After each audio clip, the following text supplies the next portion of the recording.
What is up, everybody? Welcome here to a special presentation of PCP Movie Night on Pop Culture Philosophers. This is our grand finale of Horrorfest here on PCP Movie Night, but don't worry, we still got one more night to come, maybe another surprise that will be announced within this show. Anyway, tonight here on PCP Movie Night, we are wrapping up Horrorfest with the entire Chucky franchise. There is my Blu-ray collection. I even this year, for the first time, bought the remake from 2019. We're going to be talking about all 8 of these films. Child's Play, Child's Play 2, Child's Play 3, Bride of Chucky, Seed of Chucky, Curse of Chucky, Cult of Chucky, and of course the Child's Play remake, which I just talked about. We will not really be talking about the TV series, but there will be a little bit of a discussion at the very end of the show about it for those of us who have actually watched the show. I didn't want to burden everybody on the panel with having to watch 8 movies and 3 entire seasons of a show, but man, I am so excited to talk about Chucky.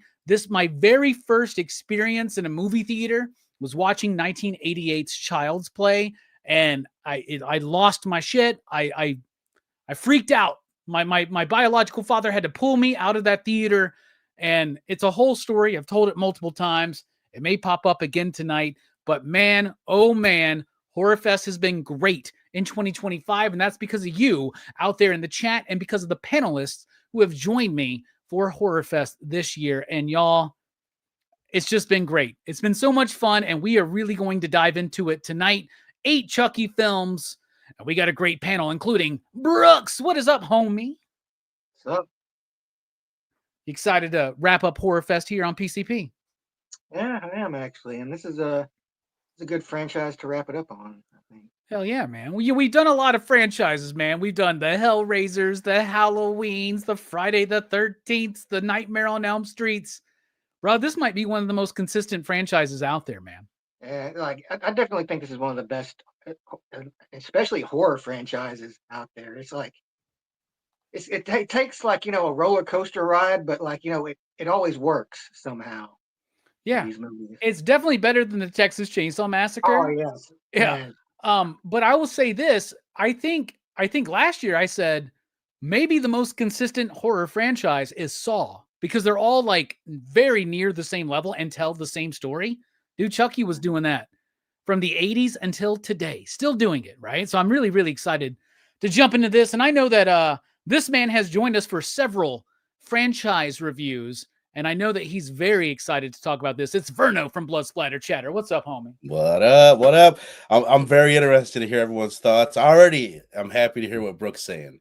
I already sounded very positive there. So I'm excited, man. This is the first time I've ever really sat down and watched it from start to finish. And I agree. It's definitely one of the most consistent, one of the best, and I love it. I love this franchise so much. I'm very excited to be here. I wish I had a Chucky mug, but I don't. So cheers. I'm wearing Chucky socks. You just can't see them. Hold on a second. Let me see if I can get crazy. But yeah, I'm wearing my Chucky socks. You see them right there? There you go. I have the man himself back here, but he's still boxed up. I wasn't going to pull him out. Oh, I've never bought a Chucky doll, but because I'm like, well, do I buy one with the pie face from part 3, which is my favorite Chucky, but I also love Bride of Chucky with the stitches and everything. Oh, it's so crazy. By the way, speaking of my favorite panelist tonight is Link, the missing one himself. What's up, Steph? How you doing? Love the transition. I'm doing great, fellas. Happy to be here. I did appreciate the yoga skills you were just showing off. And if we're throwing a consistent horror franchise out there, I'd like to throw Friday the 13th into the ring. Throw it in. They're more or less like not the same movie, but there's not one that's really too shitty compared to the rest. And Jason Goes to Hell. One off. The other ones, the rest of them though. It's pretty. And Scream. If we're talking that, I think Scream might be at the top of the list. Yeah, consistent, high quality franchise. And Scream still telling the same story, Right. That's true. So, by the way, tomorrow the Scream 7 trailer is dropping, and I am oozing with anticipation for that. All right, let's get into it.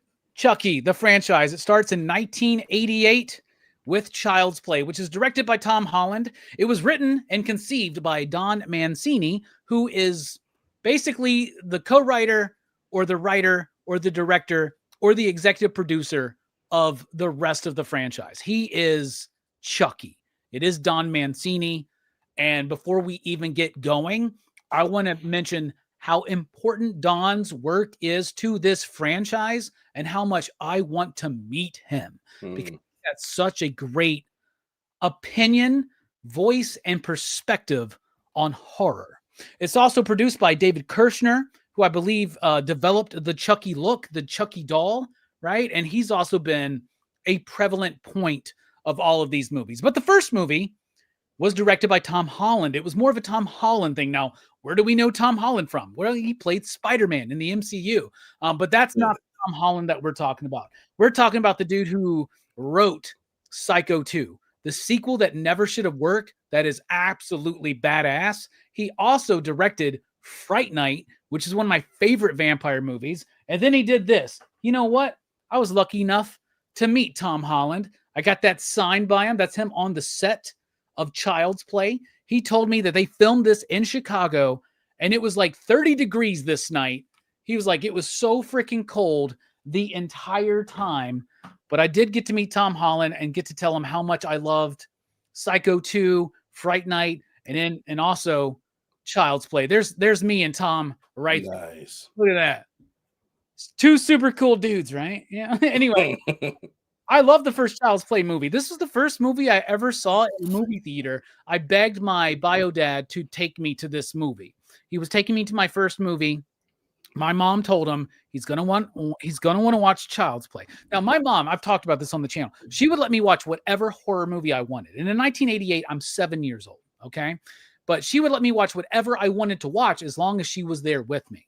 This was the first time I wanted to watch something without her. It was in the theater. I'd seen the commercials. I had a My Buddy doll. I was really, really pumped for this. So I went there, and the moment that doll came to life and is all like, "You stupid fucking bitch," and all that shit, like, and starts cursing at her, I just freaked out. I start crying. My dad pulls me out of the theater, and then I remember like, this was, I think, the first time I ever felt true embarrassment in my life, but I remember him explaining the situation to the manager or whatever at the theater, and we got to go see Rattle and Hum, which is the U2 concert documentary movie that was out around the same time. My dad was a rocker, so he was like super into that. But that was me. You're 7 years old. Do you want to watch a documentary about U2? No, that's boring as fuck. You want to watch Child's Play. Anyway, to teach me a lesson, my mother and my stepdad, Donnie, my mom, God rest her soul, was absolutely such a trickster and a prankster.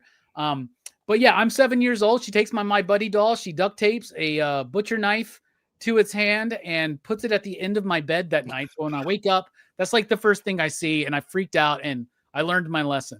That's how she taught us lessons. It's almost like Arrested Development. You know what I'm saying? I like that method. I'm being inside. I like that. I might try that out myself. Link's like, you gotta have fun with it. Ideas. Yeah, you gotta have fun with it. But I like this movie, and honestly, I like this franchise, but for the most part, back in my snobby Robbie days, it was really easy for me to poo-poo it, if that makes sense, right? I remember watching Bride of Chucky in the movie theater and kind of talking shit about it. And what's crazy is that might be my favorite of the franchise now. And I never really watched anything beyond Bride until Dylan and I did a show 5 years ago, probably, where we did the Chucky franchise, I think along with Strick and Manny. And I really appreciated it. And I actually appreciate this franchise even more becoming a fan of the show Chucky, because it does recontextualize everything and everything gets connected. Like, there's like 3 different phases you could say of this franchise, right? The Child's Play stuff, the Bride and Seed stuff, and the Curse and Cult stuff, right? It's like 3 different eras of Chucky, but they all coalesce together into the TV series. So I liked this movie. I always thought it was solid, but I didn't think it was as good as some of the sequels, right? Watching this movie this time, I had a lot of fun with it. I enjoyed it. The only problem when you rewatch this movie is you're waiting for Chucky to just be Chucky. You're waiting for Brad Dourif's voice to come out, but it's always nice to see the build up to it. Chris Sarandon in the movie, he's awesome. I think the performances are great. Alex Vincent as Andy. not the greatest 6-year-old, 7-year-old, 8-year-old actor, but like he's very charming and cute. And like, you just want to like tell him you just want to hug him and be like, everything's going to be okay. But you know what? No, everything is not okay for this character. I like this movie. I think it's competently directed. The way it's put together, the animatronics are amazing. I think the score is great. I'm going to kick us off and say that the original Child's Play to me is a super solid 4 out of 5. You digs. You out there in the chat, we'll get to you. Start highlighting your comments. What do you rate the first Child's Play movie from 1988 out of 5 possible you digs? I give it a 4. Brooks, what about you? What do you think? What do you rate it? Yeah, this like I hadn't seen the first one like until I was a little older. Like I remember I'd seen the third one as a kid, and I'd seen Bride of Chucky, but I'd never seen this one. And the first time I watched it, like it's pretty good. Like it's a decent introduction. Like like you, it's not my favorite, but it's a good starting point. Like it does build up pretty good too. Like the tension builds. Like with Andy and the doll, and like you wait, and I think it's good that they kind of like made you wait, I guess, for Brad Dourif to come out of Chucky. Because like when he does, just out of nowhere, it's just like, whoa, what the fuck? Like it catches me off guard every time when she just holds him up and he just all of a sudden just flips out of fucking nowhere.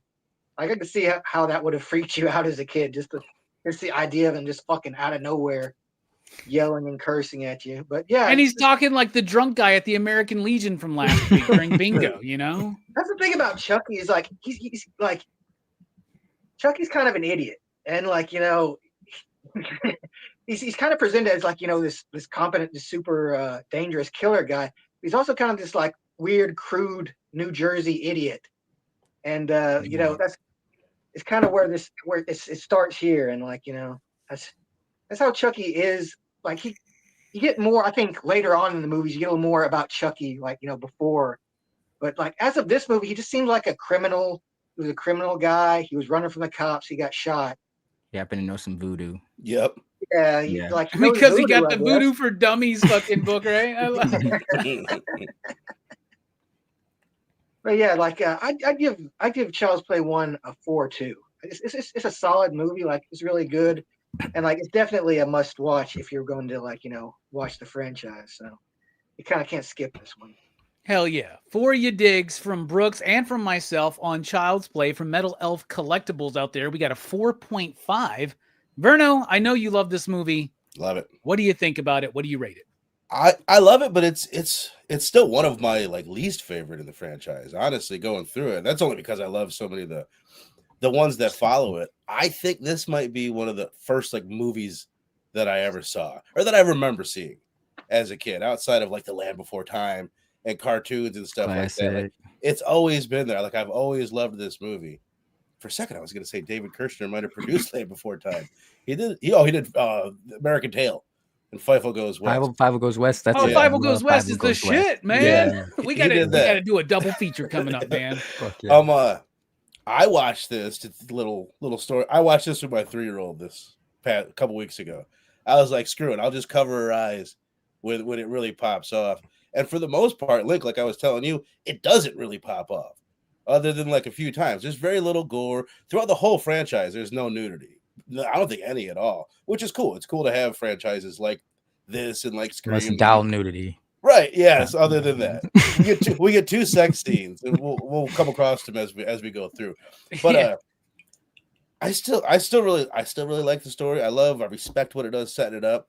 I love the Charles Lee Ray like aspect of it. And like what you said about him, he's just a regular dude that knows some voodoo, but it's such a cool like origin story, and just like it's such a cool idea that you wouldn't have gotten earlier slashers. It wasn't until things got really weird with slashers in the '80s that you get something like this. But I think it's like one of the least stylish ones out of the franchise too. It's well directed and it looks cool, but they're not playing with the colors as much as they do in later ones and getting as like creative with it. And it's like I also do like that, like it teases Chucky, and Chucky ends up becoming like the lead character in some of them as it goes. Yeah. And this one, the way they play it differently, I wish they would have leaned into the original idea of making Andy more of a suspect. Like knowing these things and seeing the remake and knowing that was the original idea, watching it now, I always think like they should have done that. Like it was set right there for it. They didn't really play with that. But yeah, the but it's original still, script from Don Mancini was that the Chucky doll was basically It's killing it. people that Andy wanted to kill. It's the right? remake. Like within. Yeah, it is the remake. Yeah, 100%. Yeah. Right, which is cool. That we'll get to it later, but that makes me appreciate the remake a little bit more. But still, like I said, it's one of my least favorite. I would be between like I think when we did it on my show, Robbie, me, you, and Perry, I think we all gave it like a 3.5, 3.75, and I think Perry gave it a 5. I'll give it a 4 because it's getting the Horrorfest bump. It would be like a 3.75 for me, but it's very nostalgic, so I still got a lot of love for it. But it's still one of my least favorites. 4s across the board so far. What about you, Link? What do you think about the first Child's Play? Yeah, I agree with everything you gentlemen have said thus far. I it is pretty tame compared to what we get later, but it is a cool introduction to an iconic character. And I do agree with what you said earlier, Robbie. It's like the only downside. It's like cool, but a downside at the same time. Like watching it, like part of the buildup is when Brad Dourif finally pops off and starts talking to his shit. But it's like rewatching it. No, you are kind of waiting. Or like, all right, you got like a 45 minutes of this mystery where we really want to get to the character of Chucky, essentially. But it's a solid tale. It's 37 years old. I think it's still it's a good introductory flick. Like Verno, you giving me an idea. I think that's a pretty solid starting point for like horror, for my kid. He likes like the YouTube horror and shit, but that's not horror. The the Gen Alpha skibbity toilet shit. That's I don't understand it. But yeah, like I said, before I forget, I did kind of pull a movie like Robbie's Parents. After we watched the movie, and she was a little scared of it by the end at certain points, I grabbed my life-size Chucky. And while she wasn't looking, I just set it out in the living room and I just set the box there until she turned around and saw it. Say, Dad, get that out of here. My buddy. I mean, why be a parent if you can't prank your fucking kids? She might be a little young, but whatever. Let's do it. But I also don't know if we would have had Toy Story if not for Child's Play. So that being said, I'll give this. It is. I agree with someone who might see it and be like, it's a 3.5, but I do think it's a solid 4 just because of what it's the character it spawned. Hell yeah. I love the connection you just made between it and Toy Story. I never thought about that. I've never heard anybody say that. So Link, that's wild? why you do these shows, man. You bring that. So that's a 4 from everybody here on the panel. So I say that we would have a PCP average of the first Child's Play at 4. Best line of the movie, if I could just throw that out there. And the one moment where we're like, oh, this is what Charles Lee Ray is what an ugly doll. Fuck you. Yeah, I love that. Fuck that's so much. Is that in the elevator? Yeah. Right? Yeah. And it starts. And like that was something that really excited me rewatching it after watching the show for the last few years and having done the franchise and knowing where it goes, to see that the beginnings of that character are truly there and inherent in the first one. It's not like they changed the character to go more comedical, right? Or comedical. That's not a word. Comical. I will roll with it. But yeah, we all knew what you were saying. But it's already there, and I appreciate that. All right, then we got Child's Play 2, which gets done 2 years later, 1990. This is directed by John LaFia. Who is he? I don't know. He's best known for he's the co-writer of the first one, and he's known for doing this. Oh, okay. But he was this movie was written by Don Mancini, yet again produced by David Kirshner. Yet again, Alex Vincent shows up. Andy now has a foster family, and he is introduced to a foster sister played by Christine Elise, who I had a huge crush on because she was part of Beverly Hills 90210. If you remember, she wasn't part of the main cast, but she showed up later on. And guess what, y'all? I've met her too. So there is the thing I got signed from her when I met her a few years ago. Awesome.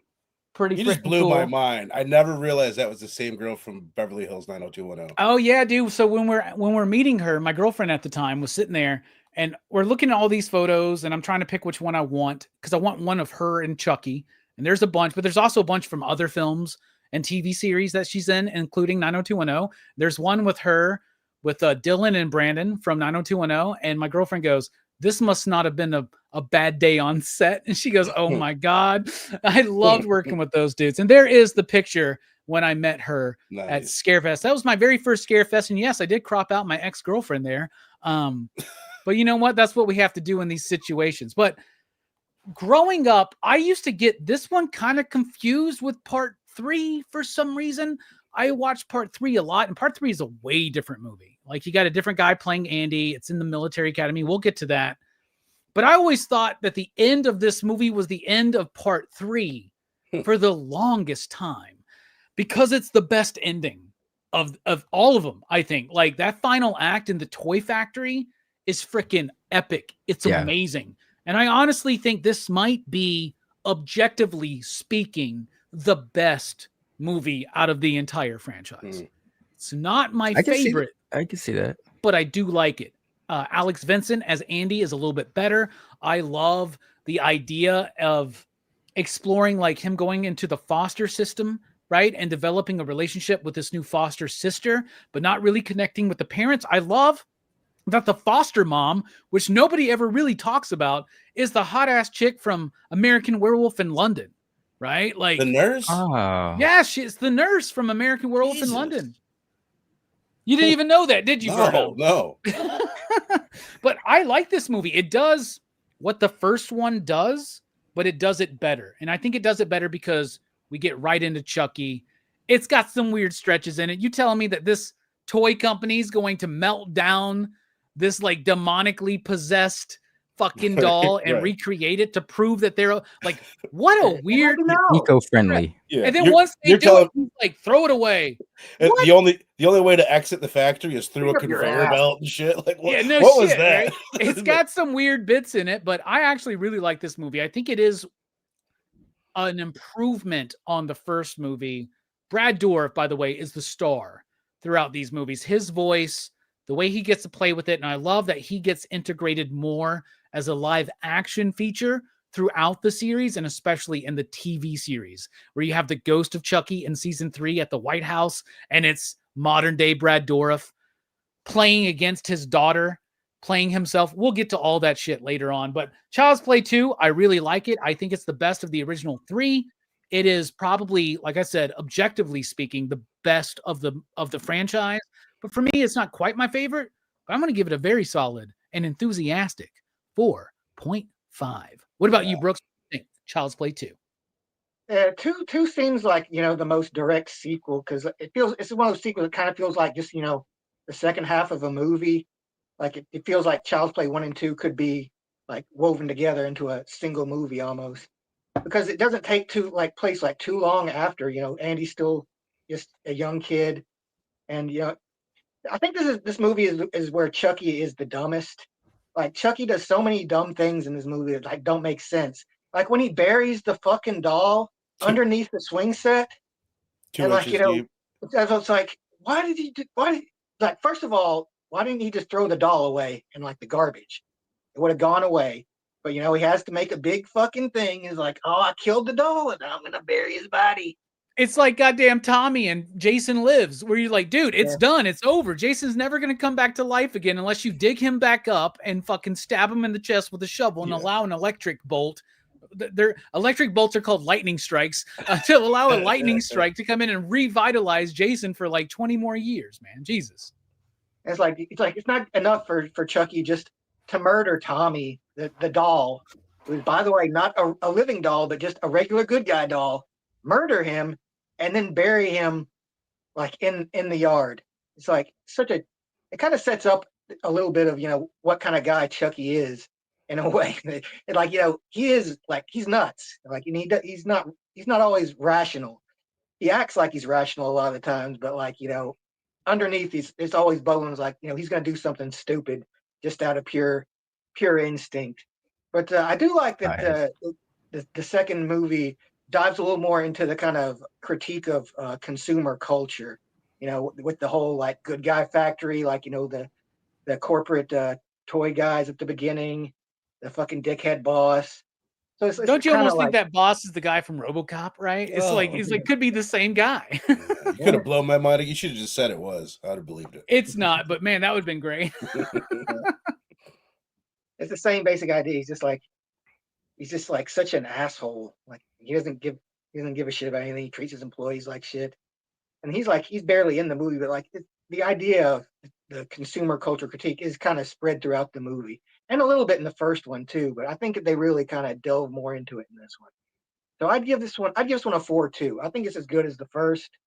Like, it kind of it's keeping the kind of tone of the first one so far. Like, it's a little goofier, but not by a whole lot. Like, it gets a lot goofier in 3. But so yeah, it's the same. It's equal with 1 to me. 1 and 2 are pretty much on the same level. All right, a 4 from Brooks, a 4.5 from me. What about you, Verna? What do you think about it? I'm pretty sure this is one of your favorites. So what do you think? What do you rate it? This one, when we did the top 10 slashers a few weeks back, this made my number 9 slot. It might be it might have been a little high, but it's like I said, it's so much nostalgia.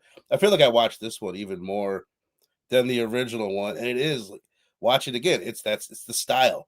Like John LaFia, he talks about in the special features, or they mentioned, I think he might have passed away, but like he shot it from Andy's point of view a lot. He shot it from really low to the ground, and it's just like a super stylish movie. The look of Chucky in this one, it's this and Bride for like my favorite, like what Chucky looks like. Agreed. And the design of his face. He looks great in 3 too, don't get me wrong. But like the him with the ruler kill of the teacher at the school, it's him like walking there. Not a ruler, it's a yardstick. Well, it's the same fucking idea. Comedical, come on, bro. I'm just joking, You're gonna come at me for that. I'm just joking. That's like a big point of contention amongst people. They're like, it's a fucking yardstick, you dumbass. Like you mentioned Christina Elise. I love her. I loved her when I was a kid. Just that idea. That's a scary idea in itself. Like this one was really written, I think, for a kid. You know what I mean? The idea of being taken away from your mom and you're off with this strange family, and it's like such a scary situation. It has some Dream Warriors New Beginning Totally ideas to it, right? Well, I was just gonna say it's also even like what they do with Chucky. It's kind of like all these franchises get a little bit more comical as they go, and Chucky does. He gets more to say in this one, and it's a little bit more funny. How's it hanging, Phil? And he's got more good lines, and you get more personality from him. And then the end, like you said, I think this is the time that I noticed more than ever just how fucking stupid it is. Also, even though it's like my favorite, like all them climbing up conveyor belts when they should walk out the door is like so silly. And they do it like 3 times. It's so stupid. But the yellow boxes, there's something about like the look, the yellow boxes in there, the cloud formation when he's doing his hide the soul game, like it just looks so cool. And it's like Brooks, like what you said, it's a great continuation. It really is. Like it flows right from 1 into 2 seamlessly. Andy hasn't aged up that much. I'm gonna get crazy. Fuck it. Like I said, your digs are free. These don't cost me anything. I'll give this thing all the digs I got. I will give it 5 digs for the nostalgia. And this one, I started to watch this one with Madison. I'm like, all right, day 2, let's watch this. And this one was too scary for her. She told me, she asked me to turn it off. I said, okay. Probably has something to do with you leaving your Chucky doll out in the fucking living room for her to discover, Yeah. You scarred your child, but don't worry, I was scarred too as a kid, and I turned out fine. Maybe she'll be a moderate YouTube slight celebrity. Exactly. You never know. Maybe she'll run her own horror shop one day. All right, a 4.5 from me, a 4 from Brooks, a 5 from Verno. What about you, Link? What do you think? This one is a solid follow-up. I kind of look at this one as like Spider-Man to Spider-Man 2. Like technically Spider-Man 2 is better, but someone enjoys Spider-Man 1 more, I understand. Like it is a strong movie and I get it. But I think the sequel kind of does what you guys have said. It's kind of amps up or kind of takes it to 11, everything about the first one you loved. And the thing you guys said about the first one about Andy kind of being like the suspect, they kind of play with that in this one where it's like they think he's some weird kid, no one believes him, everyone. So there's that, like you said, it kind of enhances that whole aspect of and Don doesn't have a co-writer for this one, for instance, right? Oh, so wow, it was all done. Oh yeah. And it enhances that whole fear of being taken away from your family and being in a different environment and being a stranger. That being said, it's not one of my favorites, but it is one of the stronger ones. I'm with Brooks. I think it's a solid 4. It's up there with the first one. All right, a solid 4 for part 2 from Link, a 4 from Brooks, a 4.5 from me, and a 5 from Verno. That's a PCP average of, I don't know. What do y'all thinking? That's like 4 or 5? 4.37. 4.369, man. Perfect. That How works about for that? me. That's what I like. I like doing that. I'm writing them down so I can reference them later. All right. Then we move into 1991, Child's Play 3. This is considered by many one of the worst of the franchise. A lot of people don't consider this the worst of the franchise, but I would say it might be the worst of the franchise. The initial franchise, not including the remake. We'll get to the remake and what I think about that. But Child's Play 3, I do have a nostalgia for it. I loved it. I remember, so the dude so Alex Vincent does not come back as Andy in this one. Instead, we have Justin Whalen. Yeah. And I was a fan of him because he was in Serial Mom. I don't know if y'all remember that movie. He was also Jimmy Olsen and Lois and Clark around this time. So I was like, am I blowing your mind again, Verno?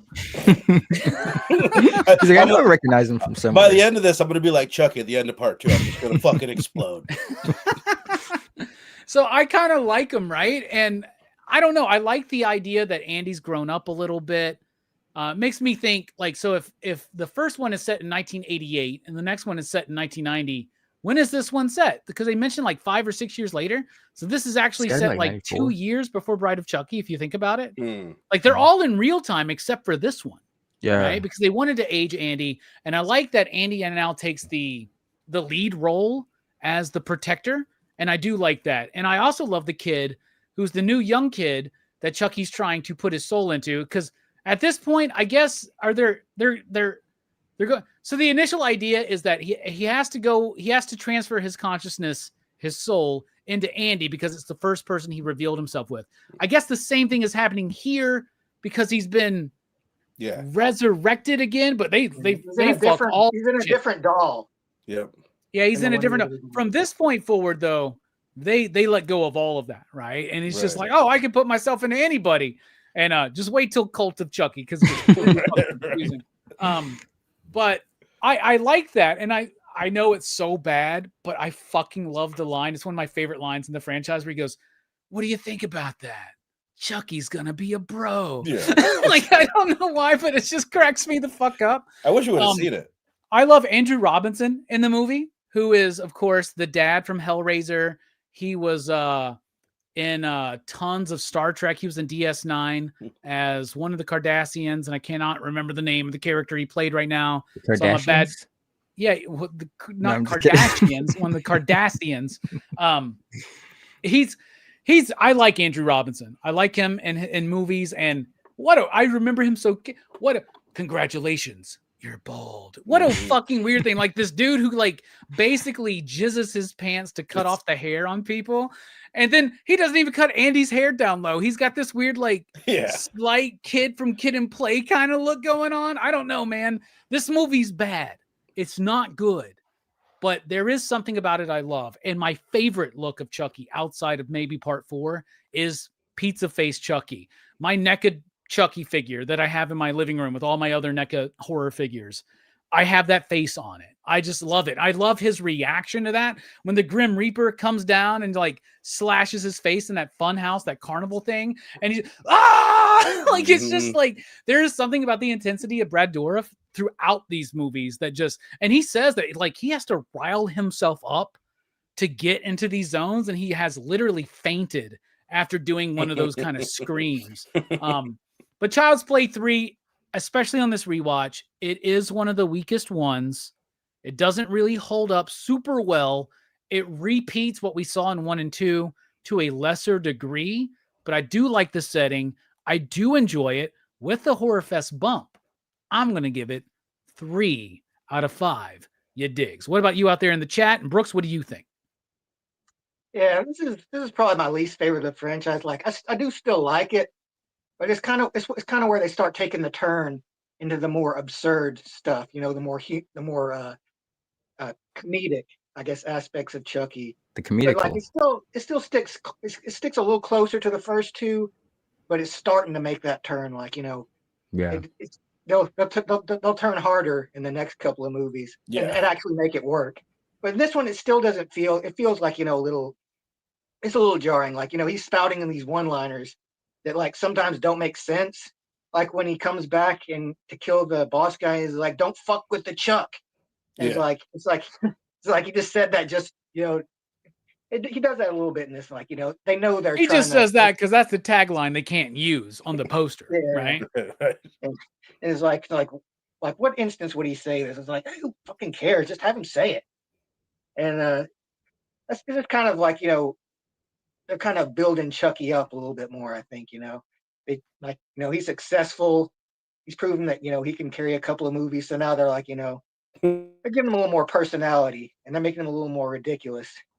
But like this movie has a little bit to say too about, the way that, children are we kind of abuse children by putting them in this system and like, under the under the power of like adults who don't always have their best interests in heart, like how these military academy guys, like, they don't care about, trying to make these kids better. It's like, it has a lot to say about that, but in the end, like the ridiculousness of, Chucky kind of cancels it out a little bit because it's like it's such a dumb movie. But it has some good moments. Like, I think the whole idea of him like going and changing like the bullets in every one of these fucking guns was like really stupid. But it does feel like something a Chucky would do, something like Charles Lee Ray would do is like just a fun little prank. But yeah, I give this one a 3 too. It's not bad, but it's not one of the best. I think it's probably my least favorite, like I said, of the whole franchise. All right. A 3 from Brooks. By the way, once again, this movie is written solely by Don Mancini. It is directed by Jack Bender, who is most known as a director of television, such as The Sopranos, Game of Thrones, and Lost. Yeah. I was very shocked by that. Jack Bender has directed some monumental TV moments. Yeah, and he did not get those jobs based on this movie. I guarantee you. Right? In fact, he probably went to TV because of this movie, if I had to guess. But I don't know. What about you, Verno? We got a 3. Go ahead. Is this the movie where they had the commercial where Chucky was like the Jack in the Box, and he's like, "Sorry, Jack, Chucky's back." That's 2. Is that this That's movie? 2. Yeah. That was 2? 2. Okay. Because that was the movie poster. Right. Yeah, which is great. It's one of the best, maybe my favorite movie poster in the whole franchise is 2. It's like the most popular one, I feel like. Yeah. So a 3 from me and Brooks so far. You out there in the chat, let us know what you think about Child's Play 3. Verno, what do you think about it? What do you rate it? Just like historically, this has been one of my least favorites, but still, like you, Robbie, really nostalgic. Like we watched this a ton back in the day. I appreciate that it's one of the few like horror movies with like a military theme or whatever to it. You know what I mean? You don't see this a lot, so it is pretty cool.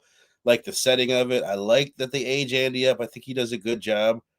The Chucky is great, and honestly, like I really enjoyed it this time. I think we reviewed this like a couple years ago on the channel, and I enjoyed it this time quite a bit more. I was in the mood for these like the last couple weeks. Every time I watched it, I was excited to watch them. But the garbage truck kill like freaks me out. That like I'm a little claustrophobic, and there's something about that like makes my butthole pucker, and I'm just like, oh, get the fuck out of there! Like I don't know, that really freaks me out. You really hate the ending of the original Turtles movie, then, don't you? For some reason, not as much. But the CEO kill at the beginning, like carrying over that theme from the first one, I think it's a solid setup. It gets a little silly with the toys flying around and all that. Presto, your bald guy, the barber, like you said, he's fucking great. There's the heart attack kill. Another one of my favorite kills in all of slasher movies. It's so great. That's so funny. It's such a funny setup. There's something I noticed this time, like they're playing, and you can tell later on, like Don Mancini is interested in gender roles, and I think it was a thing in the 90s. Think about all the in the Army now, the female like badass character in that G.I. Jane. Yep. In the 90s, there's a lot of that, and we get this girl in this one, and like at first I'm noticing like look at her trying to teach Andy how to shoot a gun. Like, Andy, quit being such a little bitch. Like, look at yourself. And then a little bit later on, she's putting lipstick on Chucky. And like, I thought that was kind of interesting. They were playing with something there that I don't know. I just thought that was interesting. The ending used to always kind of blow it for me. I hate that they end up at a carnival out of nowhere. Like, what? It's like they couldn't. Oh, how are we going to end it at this military place? I wish they would have went for it and like really had it be a massacre with Chucky switching all the bullets, bunch of dead kids, and just really like make that the payoff and make that really cool. Instead, they just kill that one douchebag, which we're all like, yes, right, which was great. And he is like, a great. That's the dude who wanted to be the guy in fucking Full Metal Jacket. This is like Sal's Place version of Full Metal Jacket, basically, right? And he does a great job. He's one of the great douchebags. It's like he's one of the great douchebags in this franchise for sure. I'll give it a 3.5 because I really did have fun with it. I enjoyed the movie a lot this time. 3.5. Hell yeah, 3.5 from Verno, a 3 from me and Brooks. What about you, Link? What you thinking? What you stepping on, man? I feel like this one is definitely one I kind of grew up on. And I feel like when we covered a few years ago, Verno, I don't remember being too keen on the rewatch. Yeah, but none this of us rewatch. liked it.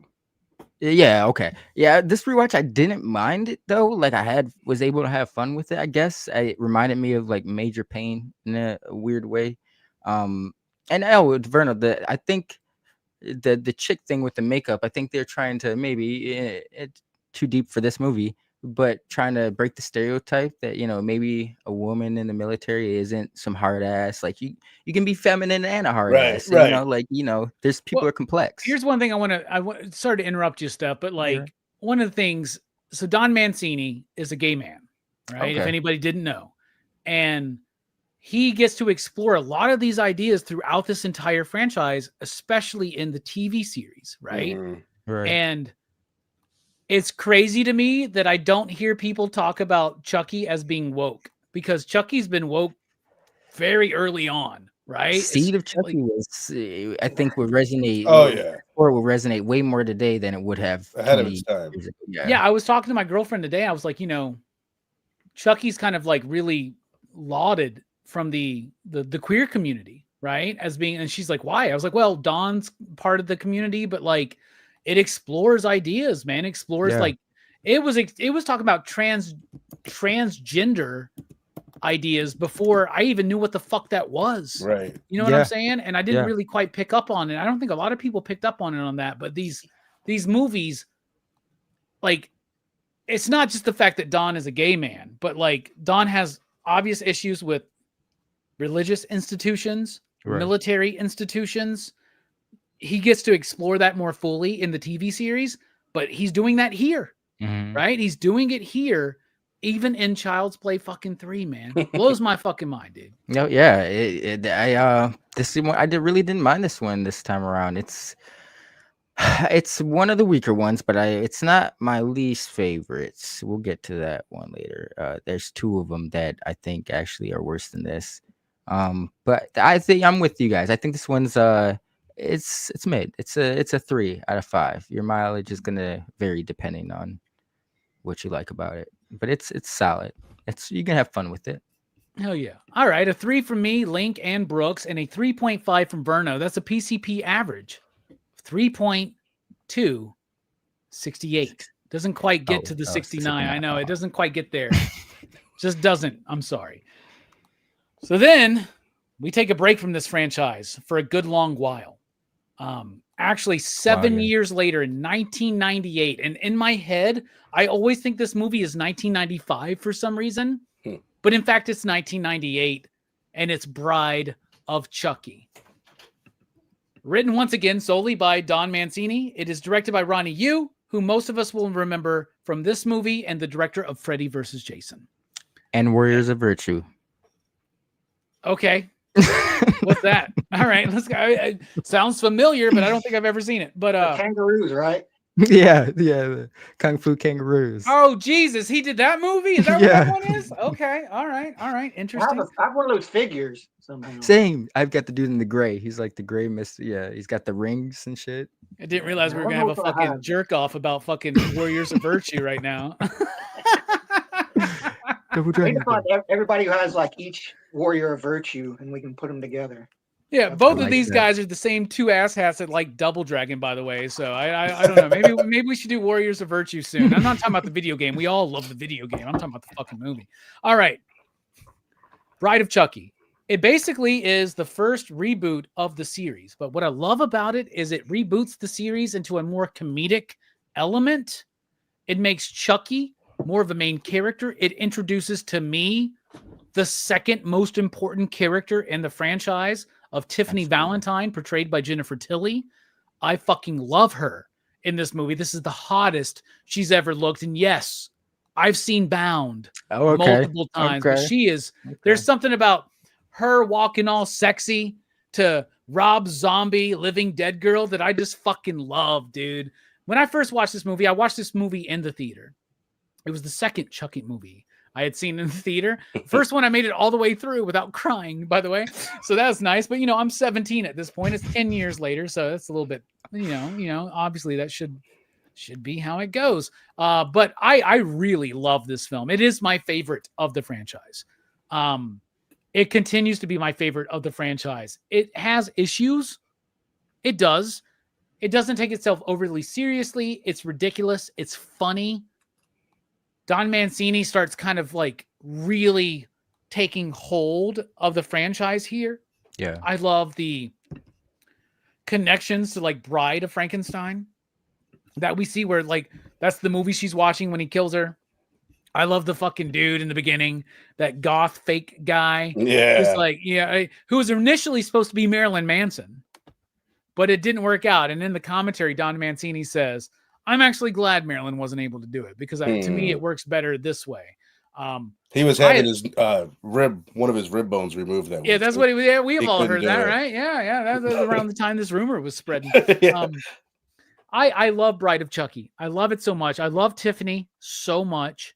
I love John Ritter in this movie. I love the homages to the previous slasher films in the very beginning when the cops getting the evidence and it's like the Chucky doll and you see Jason's mask and Freddy's glove and Leatherface's chainsaw and Michael's mask. And then when John Ritter gets all the nails in his head and Chucky's like, why does this remind me of something? Right? I love that shit. I remember laughing so hard in the theater when John Ritter pops back up and gets fucking stabbed like crazy. I remember losing my shit in the theater when the friend jumps out into the fucking road and gets hit by that fucking bus or whatever the hell, like immediately. Looking back on it, it's got some bad CG, but it's got great practical effects. It's my favorite look of Chucky. I love Tiffany stitching him back together. That is my favorite look for Chucky. Absolutely. Like it 100% is. I want to get the NECA figure set because it's him and Tiffany. Yeah. And I want to get that. And I don't have it. I just didn't get it when it was going on. But man, I fucking love this movie so goddamn much. It is so much fun. I love the look. It's almost like Don Mancini this is his post-Scream movie, right? Yep, exactly. We have this horror renaissance post-Scream, and he does a meta, self-aware horror slasher that's not like everything else that came after Scream. And I think the look by Ronnie Yu is amazing. I'm really sad he didn't do more horror films and apparently went to do kangaroo kung fu fucking fiction for the rest of his career. I don't fucking know what he's doing nowadays.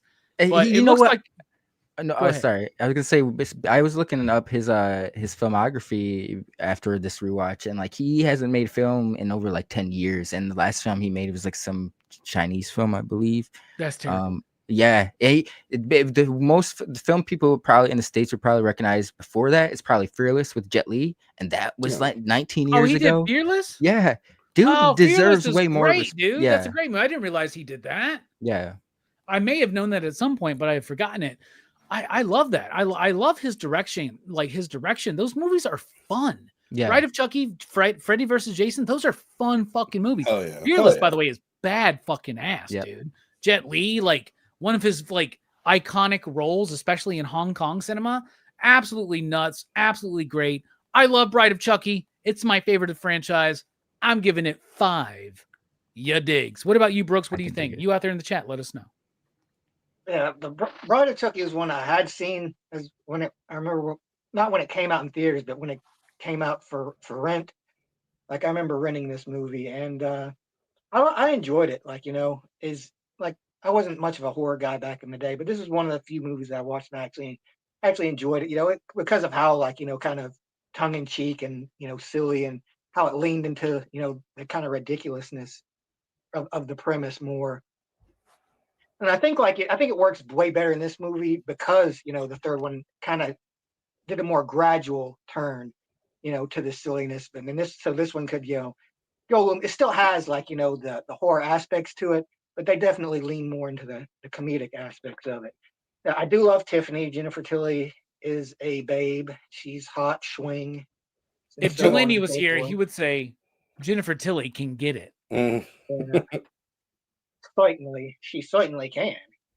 But yeah, like I love Tiffany. Like it's good that Chucky has a sidekick who's like she's I think she's equally as crazy as him, but like it seems like she's trying to do better at first, but then it's kind of like I don't know if she really is. I think she's just trying to she's a fun character. Like she's a great foil for Chucky, and the doll sex is funny and hilarious. I love that. Yes. Yeah. You Baby, get to see some I'm all doll rubber. ass in this movie, I'm man. all rubber. Yeah. I'm all Just rubber. shows her tits until the second one. Though. We don't see Tiffany's doll tits until the next movie, unfortunately. This But is this, true. like, she does get a steamy hot sex scene with Chucky in it, so I think kind of balances out. And this one, I think this one's a 4 too. Like I think this is as good for me as like the first two.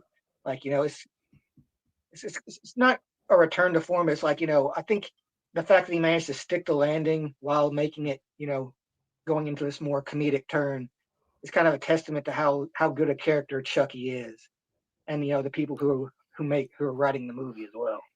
Oh yeah, I like that. A 4 from Brooks, a 5 from me. We've gone on jerking ourselves off about this movie, and we haven't mentioned that the two main characters absolutely suck in this fucking movie. Yeah. by the way. That's the Katherine only Hagel downside. and it's Katherine Hagel from 27 Terrible. Dresses or whatever the fuck, right? Is that the name of the movie, or is it Yeah, one? it's like, crazy. whatever. She has a habit of like always trashing like every good movie she's been in, from Knocked Up to like, and it's like, bitch, you've been in Undressed, and like, have you looked at some of the roles you've done? And it's like, Undressed, the MTV show? yeah, I actually used to love Bruh, the Link, Undressed, bro. I knew there's a reason why we connected. You should make those connections, man. Undressed. Jason David Frank was in that fucking show, dude. That's good shit, dude. Undressed. When we doing the episode by episode review, man? Let's go. Let's fucking go. So, Bride of Chucky so far, pretty high reviews from me and Brooks, a 5 and a 4. What about you, Verna? What are you thinking? I put 2 on the top 10 of my slashers, but really, Bride is the superior film. I shouldn't know. It's the more fun film for sure. Like I love the shit out of this film. I've always loved the movie. I love like what you like as far as like the look of Chucky. I do love that like there's an evolution, just like Jason. Like he keeps some of the damage and it carries on. Like Michael doesn't really get that. Freddy doesn't get that, but Chucky gets that. He looks super badass in this one. And like what we're saying with Tiffany, it's a perfect way to move forward with not only like franchises, like they tend to become more comical. You need to do something to spice them up, like you're saying, but also post Scream. You can't just make another slasher movie. You've got to do something different. And I think they really nail it with like humanizing Chucky, having him get married, kind of making him more of the lead, having him have someone to talk to that he isn't trying to kill is completely different than all the other slashers out there. Candyman doesn't have a friend that he can confide in and shit. Like it really humanizes him and just changes him. But it's another one. If you look at like the movies of the era, they take Beavis and Butthead Do America or Dumb and Dumber or even like aspects of Kingpin. I've never seen. You guys will kill me, but the Blues Brothers. It's like Blues Brothers, from what I understand. Well, like where you've got these main characters that are on a road trip and they're oblivious to the wider like what is happening around them that they don't understand. And I love that aspect of it. They put that in a slasher movie, and they nail it in so many ways. Like it's so good. It's so funny. It works every time. The makeover scene when Tiffany does herself over is so great. Like when she does Chucky over, that's great. Like the way the camera rises up, but then when she does hers is great too. Barbie, eat your heart out. Yeah. I remember that being a big point of the marketing for the movie, for instance. Which is great. I mean, you look around, like you go to Spirit Halloween, you're going to see almost as much Tiffany stuff and Glenda or Glenn or whatever, as you know what I mean. They've made a lot of icons out of this, but just I don't know why this is the last thing I'm saying, but I never noticed until we did the rewatch for when me, you, and Perry did this on my channel a couple years back, that I didn't even notice back in the day that the friend was gay. All those jokes went over my head, and that's kind of indicative of like what Mancini was doing at the time, and maybe what Hollywood found acceptable or whatever. Like it's just like indicative of the era. But going back and looking at it now, it's so blatantly obvious, and I did not get it back in the day. It's obvious, but it's not like overly stereotypical like gay right portrayals were at the time, right? He never There's does that one that. line where he's like, oh, he's so not my type, right? And then there's like another line where he's like, oh yeah, you know, we were doing good, we were dating, and then his parents found out. And for me, it was when he was like, "Oh, poo." That was like, I was like, "Who says poo, bro?" Like, who says poo? Early on, he's like, "Well, if you did take these and put them in a little bit of water," talking about the flowers or something. And that's so funny. So I've heard. Dude, that moment is so meta. So this movie is so meta, and that's what Scream was, right? And this movie is so meta. For instance, Chucky has that line that I love, where he's like, "The story is so convoluted that like it would take like 3 or 4 sequels to really do it justice." Right? Which I think is Don Mancini saying, now I'm really getting to where I want this franchise to be. Right. But also, dude, how meta is this? You've got a gay man pretending to be a straight man to John Ritter, who is the uncle of Katherine Hagel. By the way, John Ritter played a straight man who was pretending to be gay in Three's Company. Damn, man, that's great. And and seeing John Ritter play like against type, such a beloved person. Maybe this officer is actually Jack Ritter, grown up. Maybe it is. Yeah, he played the same. John Ritter kind of played the same character in almost a little bit in that Buffy episode where he's the robot dad that Joyce. I don't know if you saw that. Yeah. That's awesome. Oh, and then just the last thing I want to say about it is Tiffany's death scene with the bride of Frankenstein on the TV falling into the bubbles. They're screaming at the same time. I love Chucky's that. fucking response. Yes, like when the bubbles all raising up while he's doing the spell. Even her waking up behind him while like the whatever they do, split diameter or whatever they do with the split screen there. I love it. It's so stylized, and I feel like Don Mancini was kind of taking notes because going forward, at least in Seed, I feel like he's almost trying to ape this style to a degree.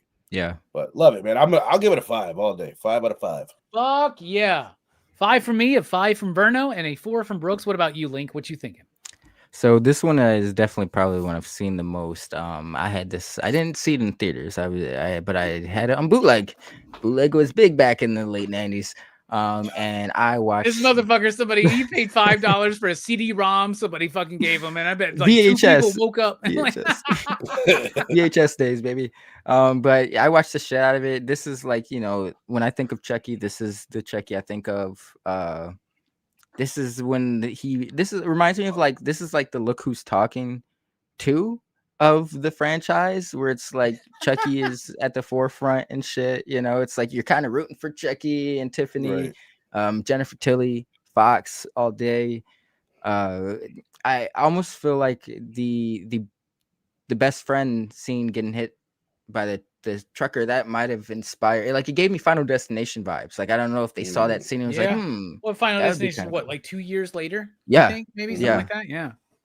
And when they're in the bus and the friend finds out John Ritter's body, like there's a scene in that I had to. This is when I didn't know Ronnie, you directed it. I had looked it up afterwards, but I was like, oh, that reminds me of like Jason versus Freddy. There's like a lot of shots like that in Jason versus Freddy. Turns out same director, so it makes sense. Yeah. This is both blue movies, by the way. Yes, a lot of blue. Yes, they look like MTV music videos. Like Metal Elf says it right here. It's kind of like a horror rock video. Yes, in a way, right? Yeah. It's a good way to prove that Chucky's cooler than Freddy. Mm-hmm. When you have these two movies to compare to, the same guy directing it. They're both like, you know what I mean? They're talking to the camera a lot or talking. And like Chucky's just cooler. Chucky pulls it off better. He's funnier. He's cooler than Freddy Krueger. Write it down. He talks that shit in such a great way.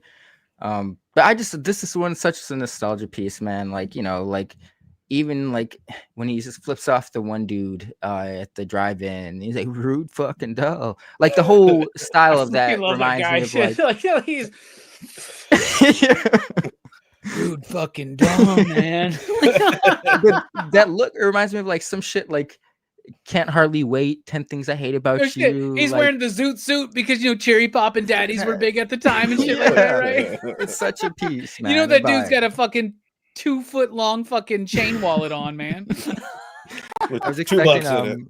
Seth Green to pop up at any point from Can't Hardly Wait. He would have fit right in. Oh my god, I got to get laid tonight, yo. But yeah, I'm right there with you guys. I'm a 5 except for Brooks. 4 is certainly respectable. I'm with you and Vern, Robbie. 5. This is 4 probably just technically, but because of the horror bump, 5. This one's definitely a nostalgia piece. I think it sets the precedent for what everyone kind of knows Chucky as to this day. Yeah, it's a great fun. It's fun. Hell yeah. Evil, nice to see you here. I think I disagree with you, but I really appreciate your perspective, and I would not tell you that it's not unearned. All right. 5 from everybody on the panel except for Brooks, who gave it a 4. So that's a PCP average of 4.8.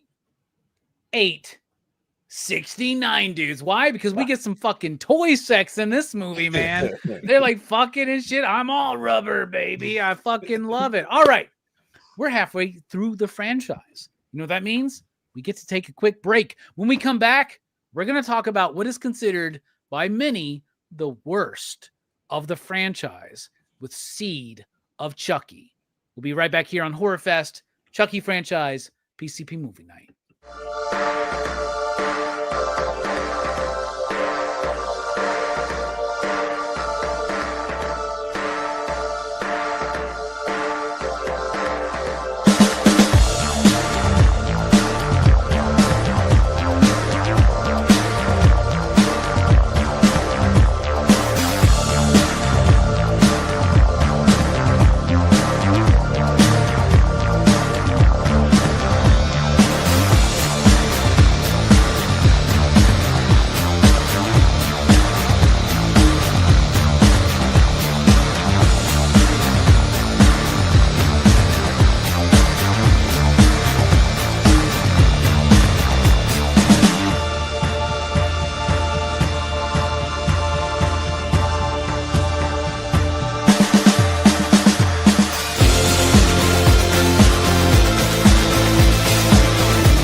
What's up, everybody? Welcome back to the continuation of our finale here on PCP Movie Night of Horrorfest with the Chucky franchise. We've talked about Child's Play 1, we've talked about Child's Play 2 and 3, and Bride of Chucky. Now we're about to talk about Seed of Chucky. Seed of Chucky came out in 2004. What's that? Like 6 years after Bride of Chucky. This is the last theatrical release of the Chucky franchise until the remake. And it is the first film that is written and directed by Don Mancini. Don Mancini takes over the directorial debut, or the directorial duties here, I should say. So there was a promise that was set in the last movie that Chucky and Tiffany had a baby, right? We get the reveal of the promise here with the character of Glenn/Glenda, who is voiced by, oh my goodness, it's a British guy. What's the voice? Billy Boyd. Billy Boyd. Oh, okay. No, I'm just kidding. Even Lord of the Rings. So this is a movie that I did not watch in theaters. I did not watch it until I did that show on Dylan's channel like 5 years ago. And I didn't necessarily super like it. But honestly, I like it more now on this rewatch than I ever have before. Part of that is because the character of Glenn and Glenda, they kind of get forgotten in the film franchise. But they come back in the Chucky franchise. And they come back in a really solid fashion, in my opinion. And I think I would applaud this movie for having some very early, we're talking about 2004, some very early horror movie ideas and representations of the transgender community. So I think that's pretty cool too. It's not perfect. It's a lot of people say it's the weakest of the franchise. I would not say that. I think Child's Play 3 is slightly worse. I think the remake might be worse. But I like this movie. But here's the thing that I think a lot of people don't get about this movie. Don Mancini is able to direct his first film. And he decides to direct camp. This movie is camp. There's a reason John Waters is in this movie. The reason why is because Don Mancini is trying to make a gay camp film with this movie. And I appreciate it for that. It's got really whack effects at times when it comes to the CG effects. The animatronic puppets are still great. Glenn looks amazing. The voices are great. It's nice to see Chucky back. I also love that this is the first movie, the only movie of the franchise that doesn't need a human element to be the main characters. The main characters are Chucky, Tiffany, and Glenn/Glenda. Right? I like that for this. But it is incredibly campy. And we should know that. Now, I think a lot of people don't understand. I mean, we all love campy things, but I think there's a lot of people that don't understand, in particular, queer camp and how important camp is to the queer community, right? So I do, and I really, really appreciate the movie for that. The more and more I watch it as my life progresses. So I love it. I love that John Waters is in the movie. I love that he's the skeevy fucking photojournalist who's all like, you get it, little man. You get it, little man. Like, you little dwarf, you fucking get it, when he's basically capturing Chucky fucking jacking off. Like, and I've seen other reviewers say things like, yeah, Chucky jacking off and them trying to impregnate Jennifer Tilly with the turkey baster. Like, I wasn't expecting that. Didn't want it. Didn't need it. Whatever. I'm glad the series kind of course corrected. Man, but I get it. Like, post Bride of Chucky, this is I get the step that Don Mancini took. And I really do applaud him for trying to make a queer camp movie that had a baked-in audience that did not do well in the theaters, is not received well at the time, and is definitely not received well today. Did this come out after Saw? Sorry to interrupt, but just like, because if it came out like after shit like Dawn of the Dead, the James Gunn, Zack Snyder flick, Saw, like, it was working against a lot. Like, those were newer fucking. They had a lot of blood, momentum. Same year as the Dawn of the Dead, but definitely after Saw, the first Saw, right? Like, what was the first Saw? Like 2002, 2003, something like that? That was 04. Maybe you're right. I thought it was 04, but No, maybe it was you're 04. right. It might be 04, honestly. But yeah, the same year. Yeah, it's working against a lot. It's trying to do something different. But so many people who are fans of this franchise were really wanting to see what the seed of Chucky would be like. Yeah. They were not expecting Glenn. No, nobody would have ever expected Glenn. But I love that. I love the confused idea. I love the fucking that he's British. They're British, but like also think they're from Japan. Yeah. So Kind of like a ninja, yeah. Like it's so stupid because they got the and you've never seen the made in Japan thing on Chucky, but like right. I don't and like it's not on a billion other fucking toys. Oh, he's definitely my dad. Look it, made in Japan. Well, it's so funny because this is a movie about identity, man, and it's like this is so ahead of its time. But because I think it took the campy nature, it got dismissed by a lot of people. But I think on a serious rewatch, people would understand how ahead of its time this movie is with its themes of identity in particular. I like the movie. It's not the best, but I don't think it's the worst. I would give this 3 you digs out of 5. What about you, Brooks? Yeah, it's like I really like this movie. Like this movie is a lot of fun for me. Like, it's like, in Bright Edge, he's like, you think he's gone as far as he can into the ridiculous, but no, he takes it even further in this movie. And it works. I think it's for the most part, like, I could see it turning a lot of people off. It is the grossest Yeah. Child's Play movie. The doll tits. There's a lot of gross shit in it. But like it's very humorous, like it's so ridiculous. It's funny, and like this idea of like this weird doll family. Even though technically Chucky and Tiffany aren't really dolls anymore, they're like animatronic puppets. Yeah, that they get possessed in this one. So they're a little more advanced, I think, than their former doll bodies. But I love the seed, Glenn / Glenda, like the idea that throughout the movie, just like following his parents, like his eye starts twitching, and peeing himself. Yeah, get here, shit face! Come on, shit face! Just pissed yourself. Well, he just snaps, and yeah, it's a great. It's a really fun movie. So I'd give this one a 4 as well. Like I really did enjoy this one. I think it pairs very well with Bride too. Hell yeah! Like they're both like it's like as far as the eras go, like this is like the most ridiculous era of Chucky, and they're both like really genuinely entertaining, which they have to be because they're also like extremely gross and weird. Yeah, they are gross because in this one you literally see Chucky's cum dripping out of a turkey. Yeah, it gives a little fucking. No. Yeah, right? I just love that bit too when John Waters is like, "You get it, little man." Like, Chucky, while he's, I wish I could have as much fun as Chucky's having jerking off. Like, he pulls out a Fangoria. He's actually had a vasectomy.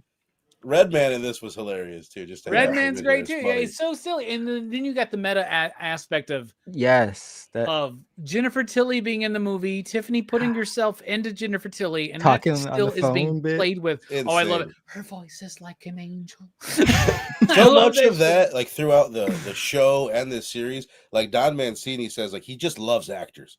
He just like he likes to hang out with them. He enjoys them, and it feels like he writes stuff for actors. And he's like, "How can I get Jennifer Tilly in this? How can I get live action Brad Dourif in this?" And I love that about it. Like the cameos is crazy, but so well done in this movie. Like fucking from Redman to well, not Jennifer Tilly, but like didn't Britney Spears have a brief cameo when that? It's Britney not Spears? her; it's a lookalike. But yeah, She pulled a fucking crime Chucky river. kills her.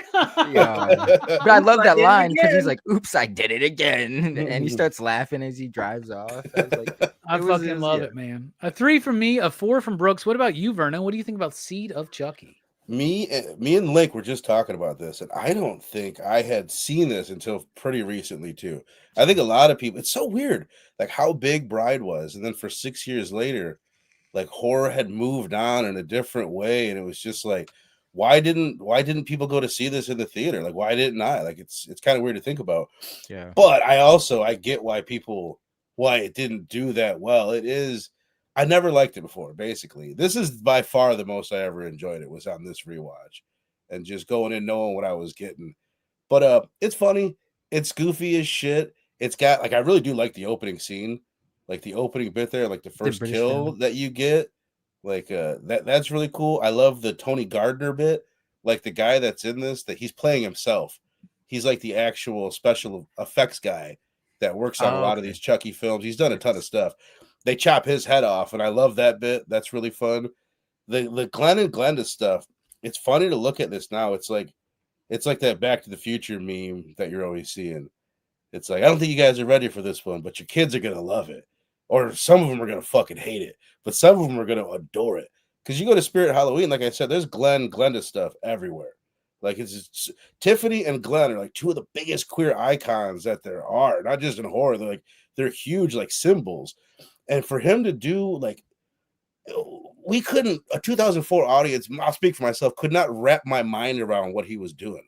Didn't even know about a lot of like the gender stuff that existed, let alone that it was become so mainstream and such like a part of the conversation as Right. it moved forward. That if someone were to redo this now, it would come across as pandering or lectury or fucking just like, I don't know. It wouldn't have. Don Mancini, he never him being a gay man, like he doesn't.